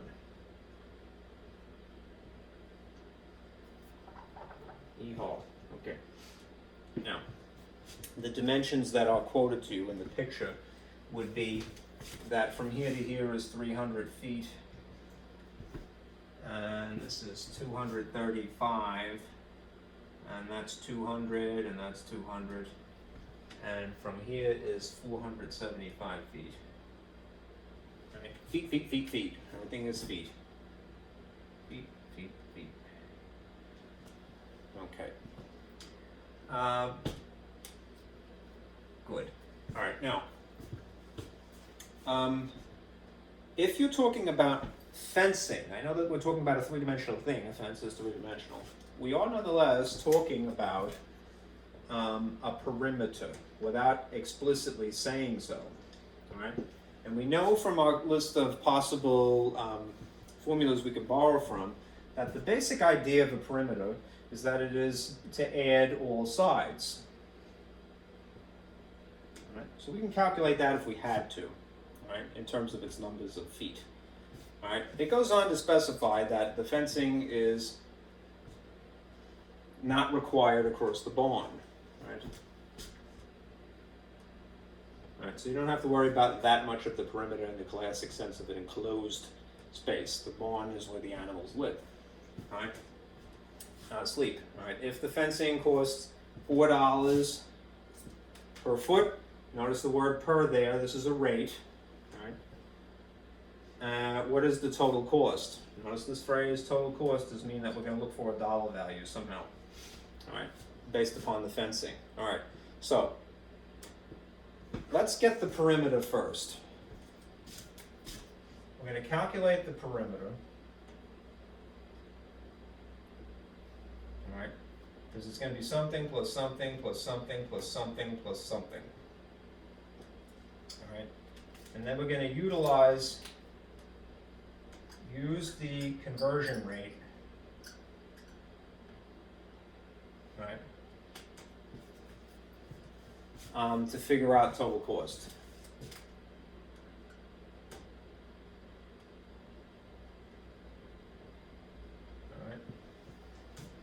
So, if the basic idea of a perimeter is to add all the sides, right, the total perimeter would be these five things, right? 475 plus 300 plus 235 plus 200 plus 200. So, 235, 200, 200, 300. You can do it in any order because it's just adding. Just remember that when you add things, the place values must be locked up according to their similar place value, right? All right, subtraction, don't do this as a pile. All right. 5 plus 5 is 10, carry the 1. 3 plus 1 is 4, 4 plus 7 is 11, carry the 1. And then there's 2, 4, 6, 9. 9 plus another 5 is 14, right? Put a little extra space here. So, and you can check this, 1,410 feet it should be total. Is that correct? Oh wait, 450, I gave it something more. 475. Oh, I invented a problem because this is technically 7.5, but don't even worry about it. All right, we'll leave it as 1410 because I invented a problem. It really should be 275. I wrote 235 because I'm a ding dong. All right, that's correct arithmetic. All right, now, it may not divide so nicely though, so just be careful. All right, if I made that 7 as it should be, I really should be careful. That would be a 5 here. And there's the 1, and there's 1450. That's probably going to be nicer in terms of the arithmetic. 1450. All right. So now we're going to use the conversion rate to calculate the total. Remember the unit conversion machine, if you will. Think of that as being a skeleton. All right. I need a little bit of space, so I'm going to erase this up here.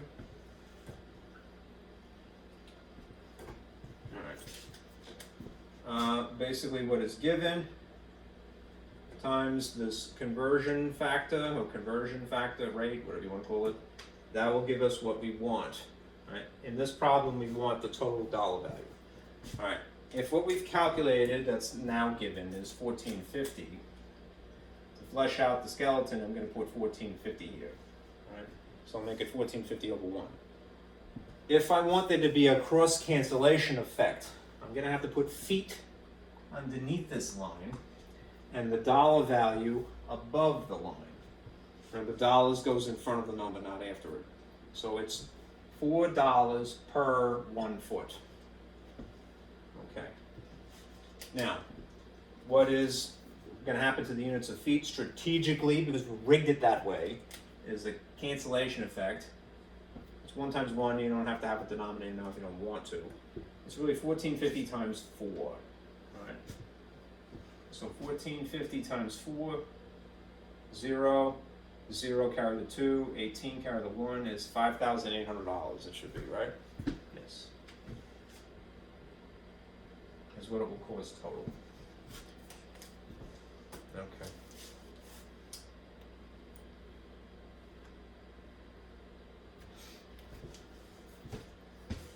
All right. Look at number 4 here.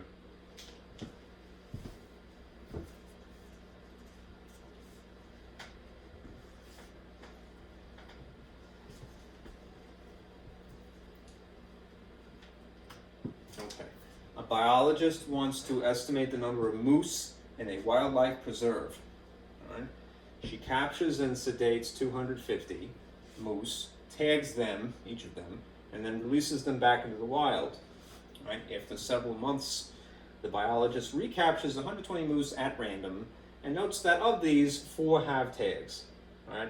Assuming that none of the moose have lost their tags, approximately how many moose are in the preserve?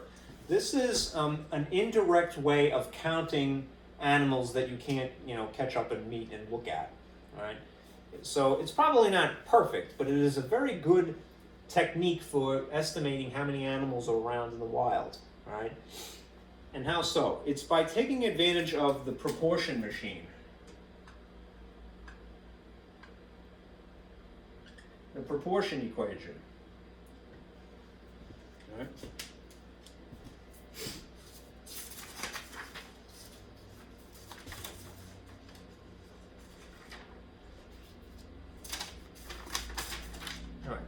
Now, what you have when you have the proportion equation as a skeleton to borrow is you have basically 4 voids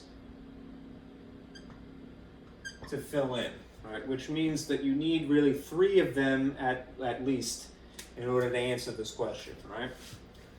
There may be more than one way to fit in the information, but the trick to this is that you must be consistent. Once you've decided how you're going to fill in the top things, all right, stick with the top thing here, which is the first ratio. Make sure that you consistently do the same thing in the second ratio. All right, so let us decide how we're going to make these fractions. What's going to be the top thing in terms of a unit, and what's going to be the bottom thing in terms of a unit. All right, let's call the top thing tagged moose. All right, that's moose, not mouse. Right?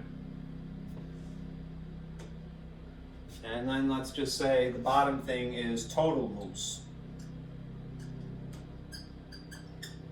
All right? So the numbers that are going to sit on the top in both of these voids are going to be consistently representing tagged moose. They have to correspond, right? They're corresponding. And that doesn't mean they're equal, it just means they're related, right, essentially. All right, so in this void up here, let's start with this. How many moose were tagged to begin with? She captured and sedated and tagged 250. So I'm going to put a 250 here to represent tagged moose to begin with. All right. The amount that are tagged are mentioned later in the paragraph here. All right. the biologist recaptures the 120 moose after several months at random and notes that 4 have tags, right? So I'm going to consistently put 4 here. Again, there may be more than one way to arrange this, but you want it, if you have no strategy, I guarantee this works. All right, so tagged on top, tagged on top. All right, moving on. Total moose. All right, the total out of the 250 is not known. All right, so I'm just going to fill this in with the word total. You can put T if you like. All right, it's 250 out of the actual population is another phrase that would have used. All right, but of the total that had 4 tags, how many was that? The recaptured 120. So consistently, I'm going to put 120 here. These have to be corresponding ideas, all right, to be consistent. All right, now, to simplify things, I'm going to take the gobbledygook and I'm going to write it down here, where there's a little bit extra space.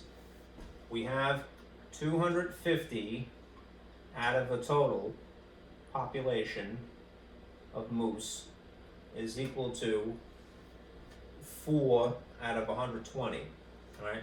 To make this even less complicated, let's not be so verbal, let's be more abbreviated. So I'm going to put T for total here, okay? Capital T perhaps would be better.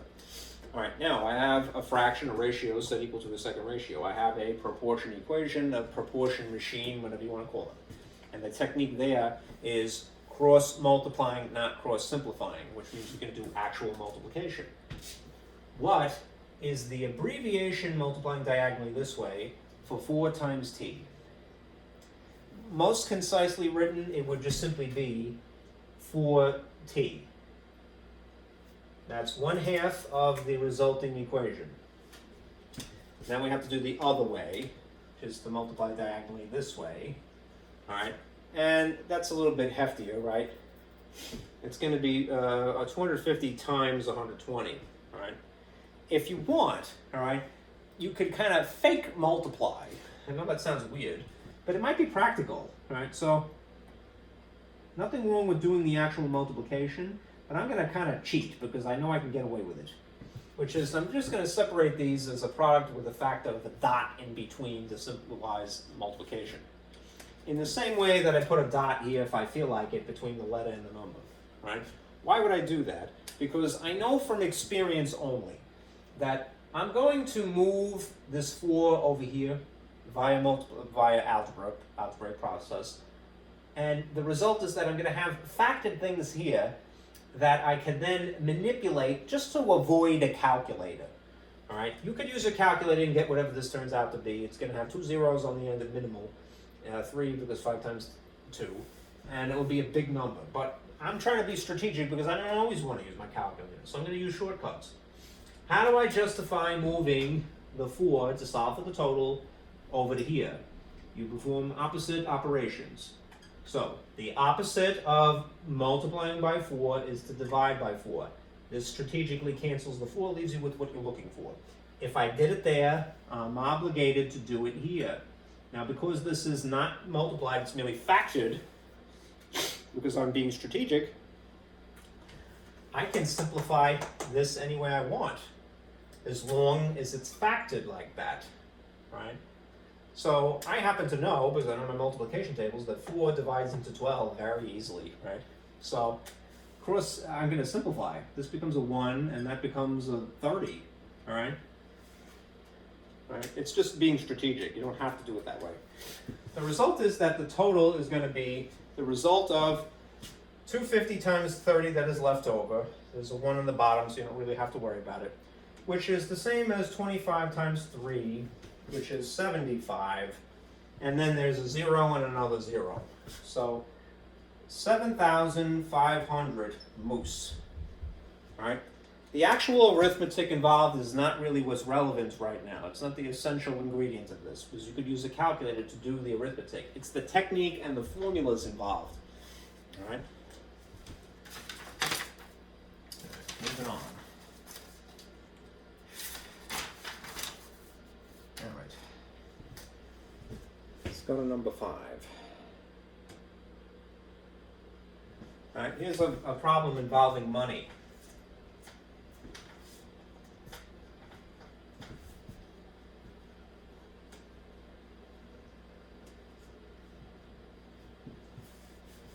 All right, a new car costs $20,000. If the tax rate is 5.5%, find the sales tax. All right, the sales tax is a formula. All right,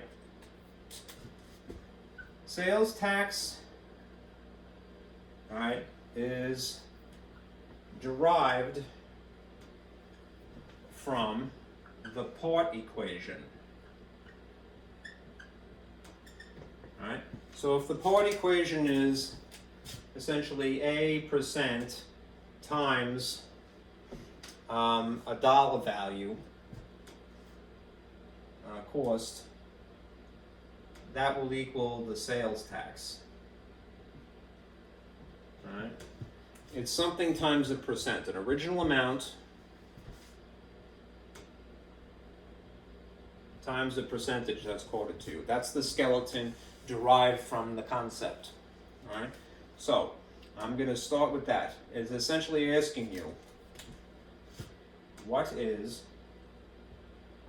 5.5% of $20,000? All right. That's taking this and having the confidence to rephrase what is otherwise not a very well written word problem. All right. You made it better. All right. I know it's hard to get over that, especially if your whole life people have been yelling at you. All right, but Etch-a-Sketch. Forget that anyone yelled at you or that they said anything mean. All right, anyone is capable of doing this. All right, let's translate. Of means that you're essentially going to multiply, as in the model. A percentage times an original amount equals the part. You know, this is the part, the portion, the piece. All right. Is equals. Right, you can put an equals here. 5.5% is probably intuitively going to be made into a decimal, which means that it would be 0.055. Right? And there's no sin in doing that. But let me show you a little bit of a trick. All right? You can use that 0.5, pardon me, this is two decimal places, 0.55, and then you have your 20,000 here. And just punch this into your calculator and you get the answer. But when you're talking about, loans or, sales tax, it's usually nice round numbers that you're working with. So there is an advantage, believe it or not, to using fractions, and I'll show you, all right? If you took this 5.5 and simply wrote it in the alternative, fraction-esque sort of way, and the reason I say esque as opposed to just what it is because you can leave it as that figure that you see there. 5.5, but just put a denominator of 100, right? This is not really referred to as a fraction because of the decimal being here, so it's fraction-esque. It would be more appropriate to call it simply a ratio, all right? But look what happens. If you look at it this way, as opposed to what's in black here, you can employ, if you feel comfortable, a cross-simplification, right? Because this is a nice round number, percents are always a denominator of 100. The number of zeros here as a shortcut cancels the number of zeros here. And that means realistically you're just left with 5.5 times 200. Again, it's not wrong to just simply punch in 0.055 after you've made the adjustment with the percentage times that and you get to the answer lickety-split. No sin in that. All right, but you don't have to involve a calculator every time, and sometimes, it's better to have the mental exercise. So, if it's 5.5, all right, take the non-zeros involved here. Multiply by 2, all right. Carry the 1, that's 10, that's 11, all right. Number of decimals would be 1 in this case there, all right. But then there would be, additional zeros, all right. The zeros that I didn't leave, I have included, so 1, 2, all right. So what you end up with is $1,100 ultimately. Okay, and that's the sales tax. All right.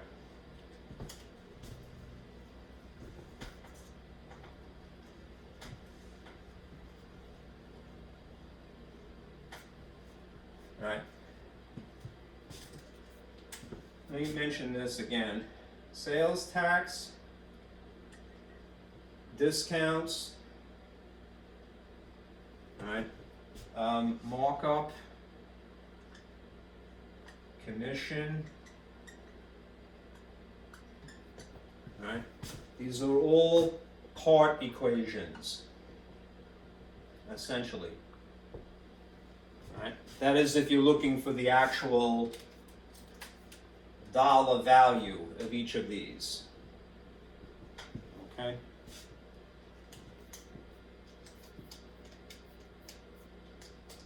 All right. There is another formula which I should probably mention here. All right. In 1997, gasoline in New Jersey could be purchased at 87 cents per gallon.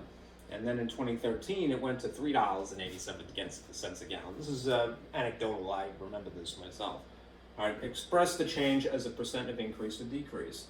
This is another formula. All right, percent increase or decrease. All right, it looks like this. All right,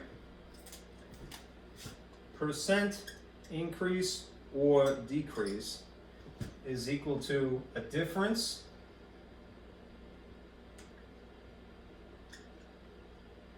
between the original and the final amount of something over the original amount,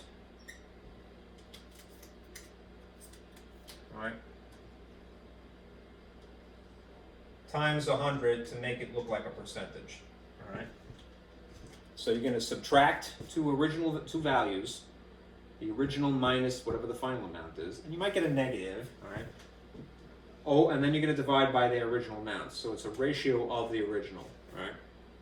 And then you're going to multiply by 100 to produce a percentage for display purposes, okay?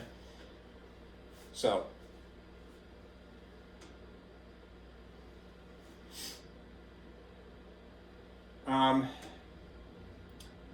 let's see.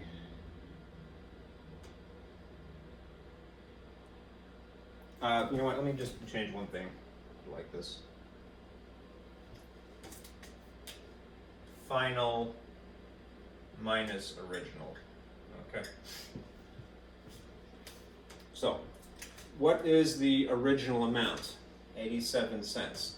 So I put a 0.87 here, all right? And I would be obligated to put 0.87 here. I'm sorry for the mess. I'll just put it in two places so that you can see it. All right. Times 100. All right. What's the final amount? Well, later in time is 387, so I'll put that here. 387. And now we have to do things in this particular order. When you have a ratio, as you have with this line here, the order of operations would force you to have to straighten out the top first and then divide, right? So if you subtract 387 minus 87, you just get 3, of course, right? And then it's 3 divided by 87, right? Now's a good time, just for the sake of expediency, to use your calculator. 3 divided by that times that. So,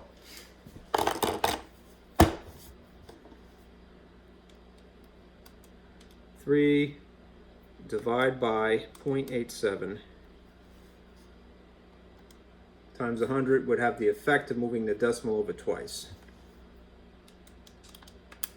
So you'd have that 344.85 or 2.75862%.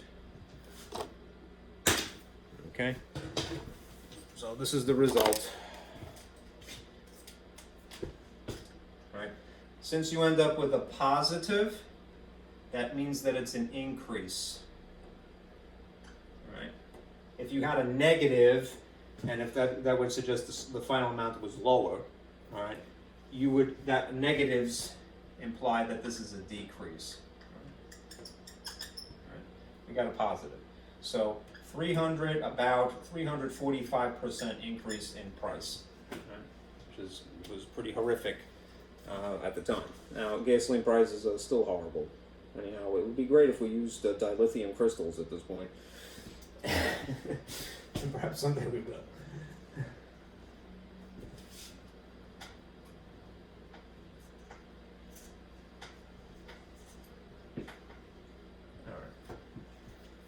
Floyd takes out a loan of $3,500. He pays simple interest at 6% for 4 years and 3 months. How much does he pay? This is another formula. All right. Simple interest. Simple interest is a given formula. Okay? Looks like this. I, for simple interest, is equal to P times R times T. All right, there are some stipulations here you have to be mindful of. P is a fancy, it stands for principal, and I believe it's principal is L-E, not pal. Oh, maybe it is, all right? Principal? It's either A-L or E-L-E, I forget. Why am I such a ding-dong and I don't remember? Principal is a fancy way of saying the original amount of money that we're talking about. Okay. R stands for a rate, which is often quoted to you in the style of a percentage. All right. And T stands for time. All right. But the condition is that time has to be in years. So if you in this case get quoted as so many months, you have to figure that out as a fraction of years. All right. All right. Now, because it's a formula, you could start to fit information immediately into this thing. All right. All right. So what would go here in place of P for principal would be the original amount of money, namely $3,500. Right, and you would multiply it by the percentage quoted to you, which is 6%. 6%. And then the number of 4 years, it would be great if it was just 4, but it would be 4 years and then a fraction of 12. All right. If it's 3 months, what is that as a fraction of 12? It would be 3 out of 12, all right? So 3 out of 12, all right? If it was 2 months, then you would make it 2 out of 12, all right? That is the essential. It's just in order, all of the variables have been substituted for, so it's really just arithmetic, this particular problem, but we can refine it. So for lack of space, I'm gonna do that immediately underneath here, okay? Right, and again, this is is a good example of taking advantage of the fraction form of the percentages quoted to you, the rate in this case, all right, because it will help cancel some nice round numbers. So if you have 3,500, I'm going to disguise it to look like a fraction by sticking a 1 under it, times 6% in the style of a fraction is 6 with 100 under it, times 4 and 3 over 12, there's a mixed number, so do 4 times 12 and you get, what is that, 48, right? And then you add 3, which makes it 51 over the same denominator, 12, right? That's a funny looking 51, yes. So you would have 51 over 12, right? 4 and 3/12 is 51 twelfths. 12ths. Okay. So you could make it 4.25 if you want to make it a quarter, so be it. All right. What I'm going to do now is take advantage of cross-simplification technique. If these are factors, you can get away with cross-simplifying. So you see double zeros here. This will eliminate these zeros here. That leaves you with a 1 and a 1 behind as denominators. Simultaneously, there is a 6 and a 12 here. If you know your multiplication tables by heart, which is why it's good to know them, all right, you might recognize the relationship between these two, namely that 12 is made of 6. They have a common factor, so they can be divided. 6 divided by itself is 1, 12 divided by 6 is 2. All right, that leaves you with the yucky number of 35 times 51, really. All right. 35 times 51, if you're avoiding a calculator, as I am, is a 5, a 3, placeholder, a 25, 15 is 17, all right? Double check, 5, 3, placeholder 2517. Good. All right, so this is a 5, an 8, a 7, and a 1. All right. 35 times 1 times 51 is 1785 over 1 times this would be a 2. You'd have to divide by 2 as an afterthought. Okay? If you get a decimal, don't feel bad because we're talking about money anyway. But what would you get? Let's see.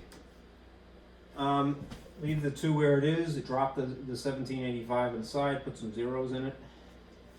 And do the arithmetic. All right. 2 goes into 17 roughly 8 times, which is 16. Carry the 1. 2 goes into 18 exactly 9 times, which zeros out. 2 goes into 5 roughly twice. Decimal point lines up with, that's 4, so the difference is 1, carry the 1, is 5 with a 0. So the interest should be $892.50. All right, and you could verify with a calculator. Good. All right. All right. Let's do this, and then we're going to do magic squares, and then we're finished. All right. This is an example of having a vague problem, right? But there's a technique for these types of problems. All right, and I'll show you it now. There's a technique for everything, right? And I know that it's a lot to memorize, but don't be deterred, right? If I can do it, I swear to you, anybody could do this, right? I'm not brilliant, I'm just experienced, right? All right. Now, let's see if I have that.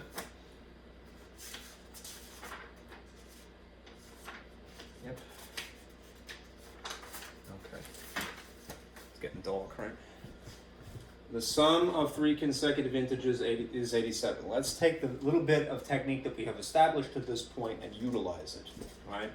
There is the word is here, so we know we have an equals. That means that this is half of an equation, right? And there's not much else on the opposite side before the period. It's just 87, right? All right. This is talking about a sum, which means that it's something plus something at minimum. Right? We use parentheses if we have to. All right? Then it goes on to be a little bit more specific. All right?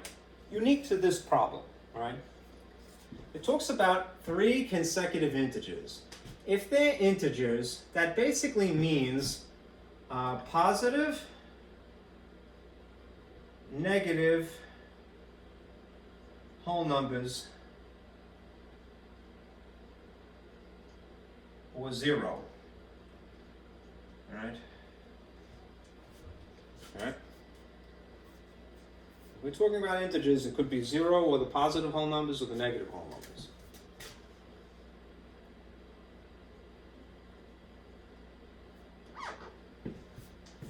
All right. And if they're consecutive, what does consecutive mean? Is 1 immediately after another. So there's no gap in between. Okay? So, another thing that is nice about this example, which is why I included it, you may, when you're crafting your own sort of formula, equation, right, start out being very verbose, using a lot. If you start out with whole words involved here, don't feel bad, all right? I'm going to do that now, just for the sake of it. I know that I'm adding exclusively on this side, and it's going to be not just 2 things, but 3 things. Right? So it's going to be something plus something plus something. All right? We're going to slowly but surely whittle this down to the bare essential. All right? This is a little bit too vague as it is. The first something, the second something, the third something. We're going to apply these conditions now. All right? The first integer, the second integer, the third integer. Now, if we're talking about an integer, what's a nice abbreviation for an integer? And you could use any letter that you want, but what would be congruent with the problem would be an I, maybe, right? So this is going to be I the first, all right? And this will be I the second, all right? And this will be I the third. You see how this slowly evolves? All right? And it's still plus plus. And it's still on the opposite side of an equals, an 87 here. All right? Now, this is not enough. You might get deceived into going, good, done, all right? Now, be careful, because I use the subscript here just as a label, right? It's not an exponent, all right? Subscripts are good if you're trying to, just distinguish one similar-looking thing from another. How far apart are integers, anything, one thing from another, if one immediately follows another, right? They're far apart by 1, all right? So for the first integer, all right, we will, basically what we have to do is this. Explain everything in terms of just one letter. If you don't have another equation and there really isn't a possibility of doing that, all right? Ultimately, explain everything in terms of just that one letter. If you wanted to make this A, B, C, or X, Y, Z, no sin in starting out that way. But because you have just one equation, you don't have a system of equations, it's another thing. We're going to explain everything in terms of just one letter, so namely I. This is the first one, so that is what we're going to base everything on, I. All right. Then when we explain this one, we're going to use this as a reference. How far apart is the first thing and the second thing? If they're consecutive, meaning one immediately follows the other. It would be I, to explain it in terms of just one letter, plus 1. All right. How do you express this third thing using this as a reference? Again, it's going to be I plus a certain amount, but how far is 1 from the third? First from the third? 2. So I'm going to isolate them as a sum because just to get them established. This little parentheses, this little pocket represents the first integer. This red pocket is the second integer. This blue one is the third one. All right. Meanwhile, they're all still being added, and this is still equal to 87 on the opposite side. All right. Somebody's sending me a text message. Sorry.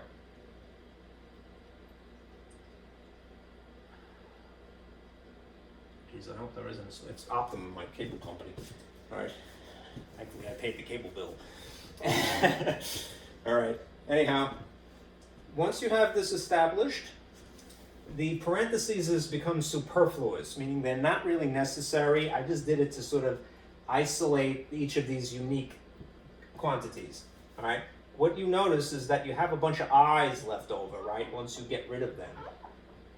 And everything is essentially separated by pluses, which means that the commutative property of addition takes over, meaning that you can arrange them in any order you like. All right? How many i's are there? Overall, there are 3 i's, which I could just abbreviate it as 3i. All right? There are simultaneously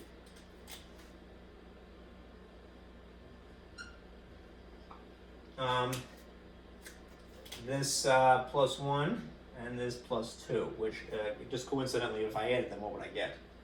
3. All right? And that is still the left side of this equation. You start out, however nebulous as it may be, you may get verbal from that, but you could slowly but surely whittle it down. That's the name of the game in math. It's the stick-to-itiveness, all right, that we have to train into our kids, all right? Endurance, all right? Don't be scared, all right? People give up because they're scared. You got to not absolve them. You have to take that fear from them, all right?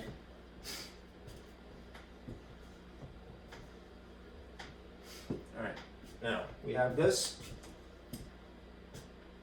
3i plus 3 is equal to 87. And a little table to get us going. All right, we apply algebra by moving the 3 from here to here. Subtract 3, the 3's cancel. 3i is left over. The outcome of 87 minus 3 is 84, that is left over. And now you divide by 3, right? Yeah.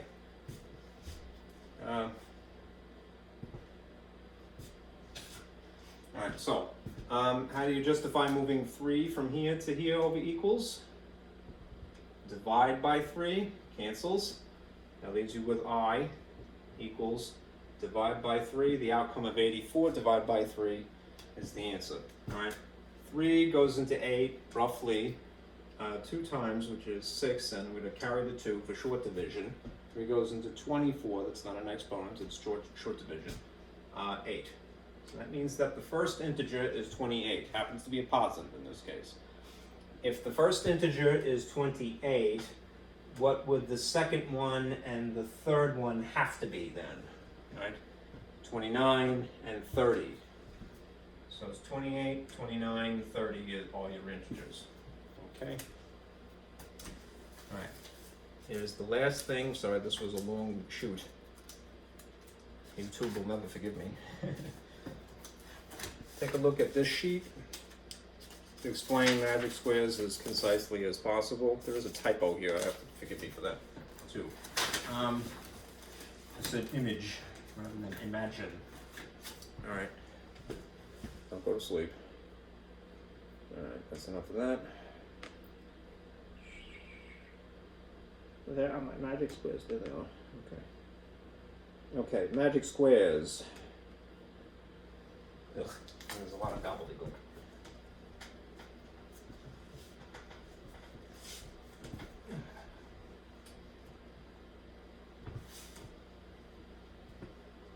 Oh my, it's so late. It's already after 5. Okay. Imagine, sorry. Single player tic-tac-toe, not playing against anyone, with numbers. That's what it looks like. And what you want to get in a row, column, or diagonal of 3 is an equal sum. Right? That is essentially the best way I could think to describe it, how it looks. Right? Here is an example down here. All right, using the set, known as the fancy braces, that will be important later, of having these parts, these numbers to play with, these addends, 1, 2, 3, 4, 5, 6, 7, 8, 9. Complete a magic squares diagram, all right? This is essentially the strategy, all right? You have your tic-tac-toe-esque looking box here, all right? And I'm gonna just move this up a little bit because I wanna show you this underneath it. And maybe I could back that off a little bit. Yeah, that's better. All right. You're going to write the middle number, that is the middle number from the set. 1, 2, 3, 4, 5, 6, 7, 8, 9. The middle number of the set of numbers that you're working with is what number? Well, there's an odd number of numbers, so there is exactly one thing that lands in the middle, namely 5. You want to put the 5 right smack in the middle here. All right? Now, using this middle number, determine several possible combinations of 3 numbers. That would add up as a sum, right, of the same thing. So that's why I put this down here, that you see question mark plus 5 plus question mark, right? Try using pairs of numbers taken from the ends of this list. Okay? So we'll see what we get here, right? If it was, we used 1 and 9 added to that 5, what would we end up with as a sum? All right, 1 plus 5 is 6, 6 plus 9, it would be 15. Now, let's try the next pair inside here, 2 and 8 on opposite sides. If we get something different, we may have to alter this a little bit, right? If I use 2 plus 5, and I'm going to obligate myself to use 5, 2 plus 8 would be 10, and 10 plus 5 is indeed 15. And this looks good. All right, let's do one more just to be safe. All right, 3 and 7 from opposite sides. All right, if I used 3 plus 5 plus 7, that's 8 plus 7, which is also 15. Okay, so the magic number is 15. All right. All right, let's see what else we can get. If we did 4 and 6, all right, I'm just going to switch it, use this color again. 4 plus 5 and 6 would also be 15. Good. That's the sum that we're looking for, apparently. All right, and now what? All right. All right, maybe that is sufficient. We'll see. All right, now to add to the strategy here, let's do it across, I believe this is the order. All right, I'm going to draw a little box here. All right, and with the basic nonverbal instruction of do the across the middle first. All right. So we're going to take the pair of 1, 5, and 9. Well, that's not really a pair, triplet, and put it here. Now, if I did 1 plus 5 plus 9, that's 15 this way. That's good. All right. Rather than do this one and this one, or this one, let's do the diagonals first. All right. Let's do that second, I believe. All right. So you could either do that one, or I suppose this one second. Okay. Sorry for the mess. Okay. So let's try the 2, the 5, and the 8 here. All right. 2, 5, and 8. That would be 15 that way. All right. If we went with the next one, which would be a 3, a 7, and a 5. We have to bear in mind that if we were to read this column, and it would be completely filled in at this point. All right, so I'm going to stick with this being the second here.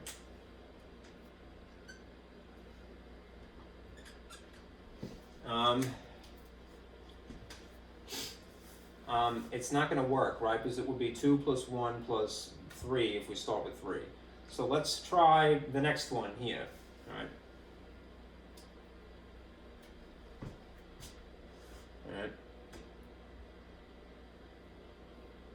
All right, 4, all right? If I did 4, 5, and 6, it would be 15 that way, but it still would not be correct in terms of the sum that runs this way. All right? So perhaps it would have been better, rather than have it arranged the way that I have it, all right, to switch the positions of this and this. So I'm not going to change it, except for I'm going to put the 8 here and the 2 there instead. Okay? All right. 8 and 5 is 13 plus 2 is still 15. 1 and 5 and 9 is still 15. Now, what would work with 8 and 1 to make 15? All right. If I did 8 and 1, that's 9. What would it have to be to make it 15? It would have to be 6, right? Right? 8 and 1 and 6 would be 15, because 9 and 6 is 15. Right? That's fine. If I go back to where I have here, I can now use this. Right?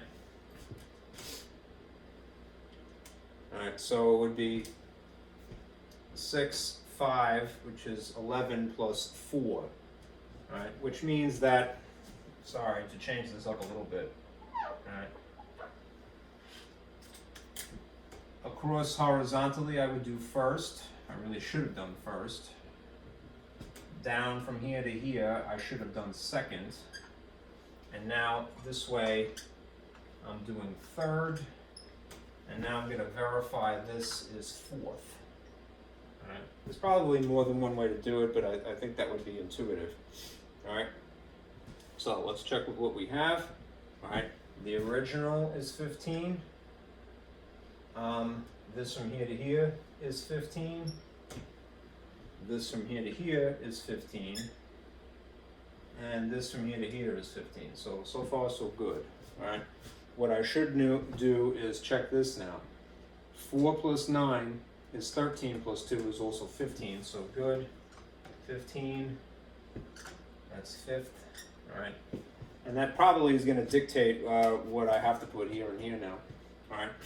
A high number and a relatively low number, respectively.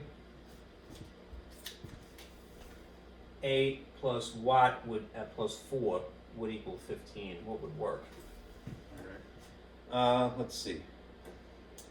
Well, 8 and 4 itself is 12. So I would need 3. All right. So let's say that I did 3 here. All right. 6 and watt and 2 would be equal to 15. Let's see. 6 and 2 is 8. 8 plus 7 would have to be that. So across this way, that's 6th, and that would be 7th. And now let's verify this last one. 3 plus 5 plus 7. That is indeed 15 as well. Good. Okay. All right. I think that's it. All right. The best advice I can give you is this here. All right. And again, at least do it this way.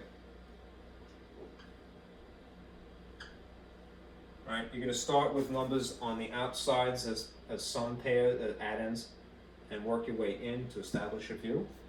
All right. And do it like this. All right. Do that across the center first. All right. Maybe from the top left to the bottom right second. All right. And then do this third. All right. And then do this fourth. And then fifth. Or up and down, what you like.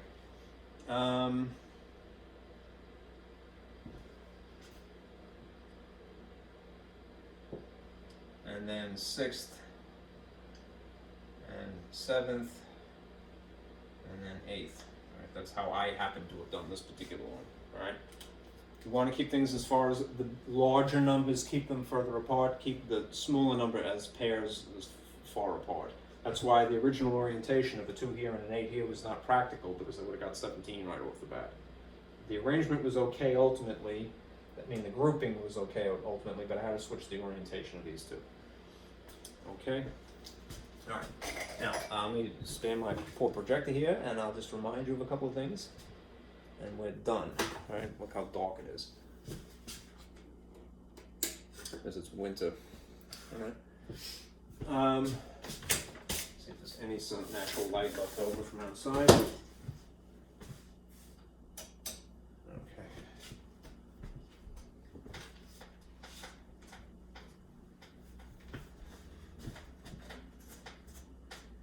It's better. I know you don't always have time in real life, because this is virtual life, right? Corona world.